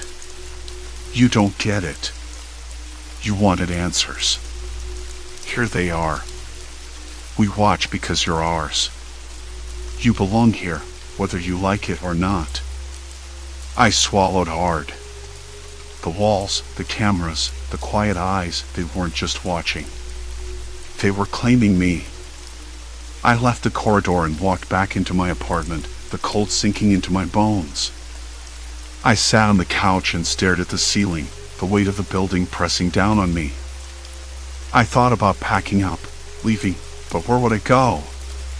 The world outside was just as cold, just as indifferent. Days passed, and the presence of the cameras haunted me. Every knock on the door, every casual glance from a neighbor felt loaded with meaning. I was trapped in a web woven from silence and surveillance. But then something shifted. I began to talk. Not confrontationally, not with rage, but with quiet defiance. I spoke to the neighbors in the elevator, in the lobby, in the hallways. I asked questions, shared bits of my story, tested their reactions. Some looked away. Others smiled tightly. A few confessed, almost proudly, that the cameras were everywhere, hidden behind smoke detectors, inside light fixtures, even in the intercom system. They hadn't just been watching me. They'd been watching each other. It was a twisted community of watchers, all tangled in the same net. Bound by fear, by habit, by a shared need to control what was uncontrollable. One evening, I gathered the courage to call a building meeting. The lobby was cold and dim, the fluorescent lights flickering overhead. I stood there, in front of the small crowd of residents, my voice steady despite the knot in my throat. "We have a choice," I said. "We can keep living like this, spying on each other, pretending it's for our safety. Or we can stop. We can demand privacy, respect, trust." There was silence. Then murmurs. Some faces softened, others hardened. Mr. Geller stood apart, watching. Over the next weeks, things slowly changed. The cameras disappeared one by one. People started knocking before entering, sharing conversations without the usual guardedness. It wasn't perfect. It never would be. But the building felt less like a cage and more like a place where people could breathe. For the first time in months, I slept without the heavy weight of eyes on me. The walls seemed to recede, the shadows retreating with the fading night. I realized then that fear was the true prison. And breaking free wasn't about tearing down walls or smashing lenses, it was about reclaiming the spaces inside myself that had been locked away. The building was still full of secrets. It always would be. But now, I held some of the keys.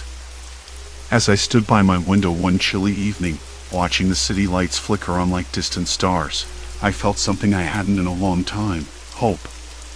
Not because the horror was gone, but because I had learned to live alongside it. To survive. To be seen and still be myself.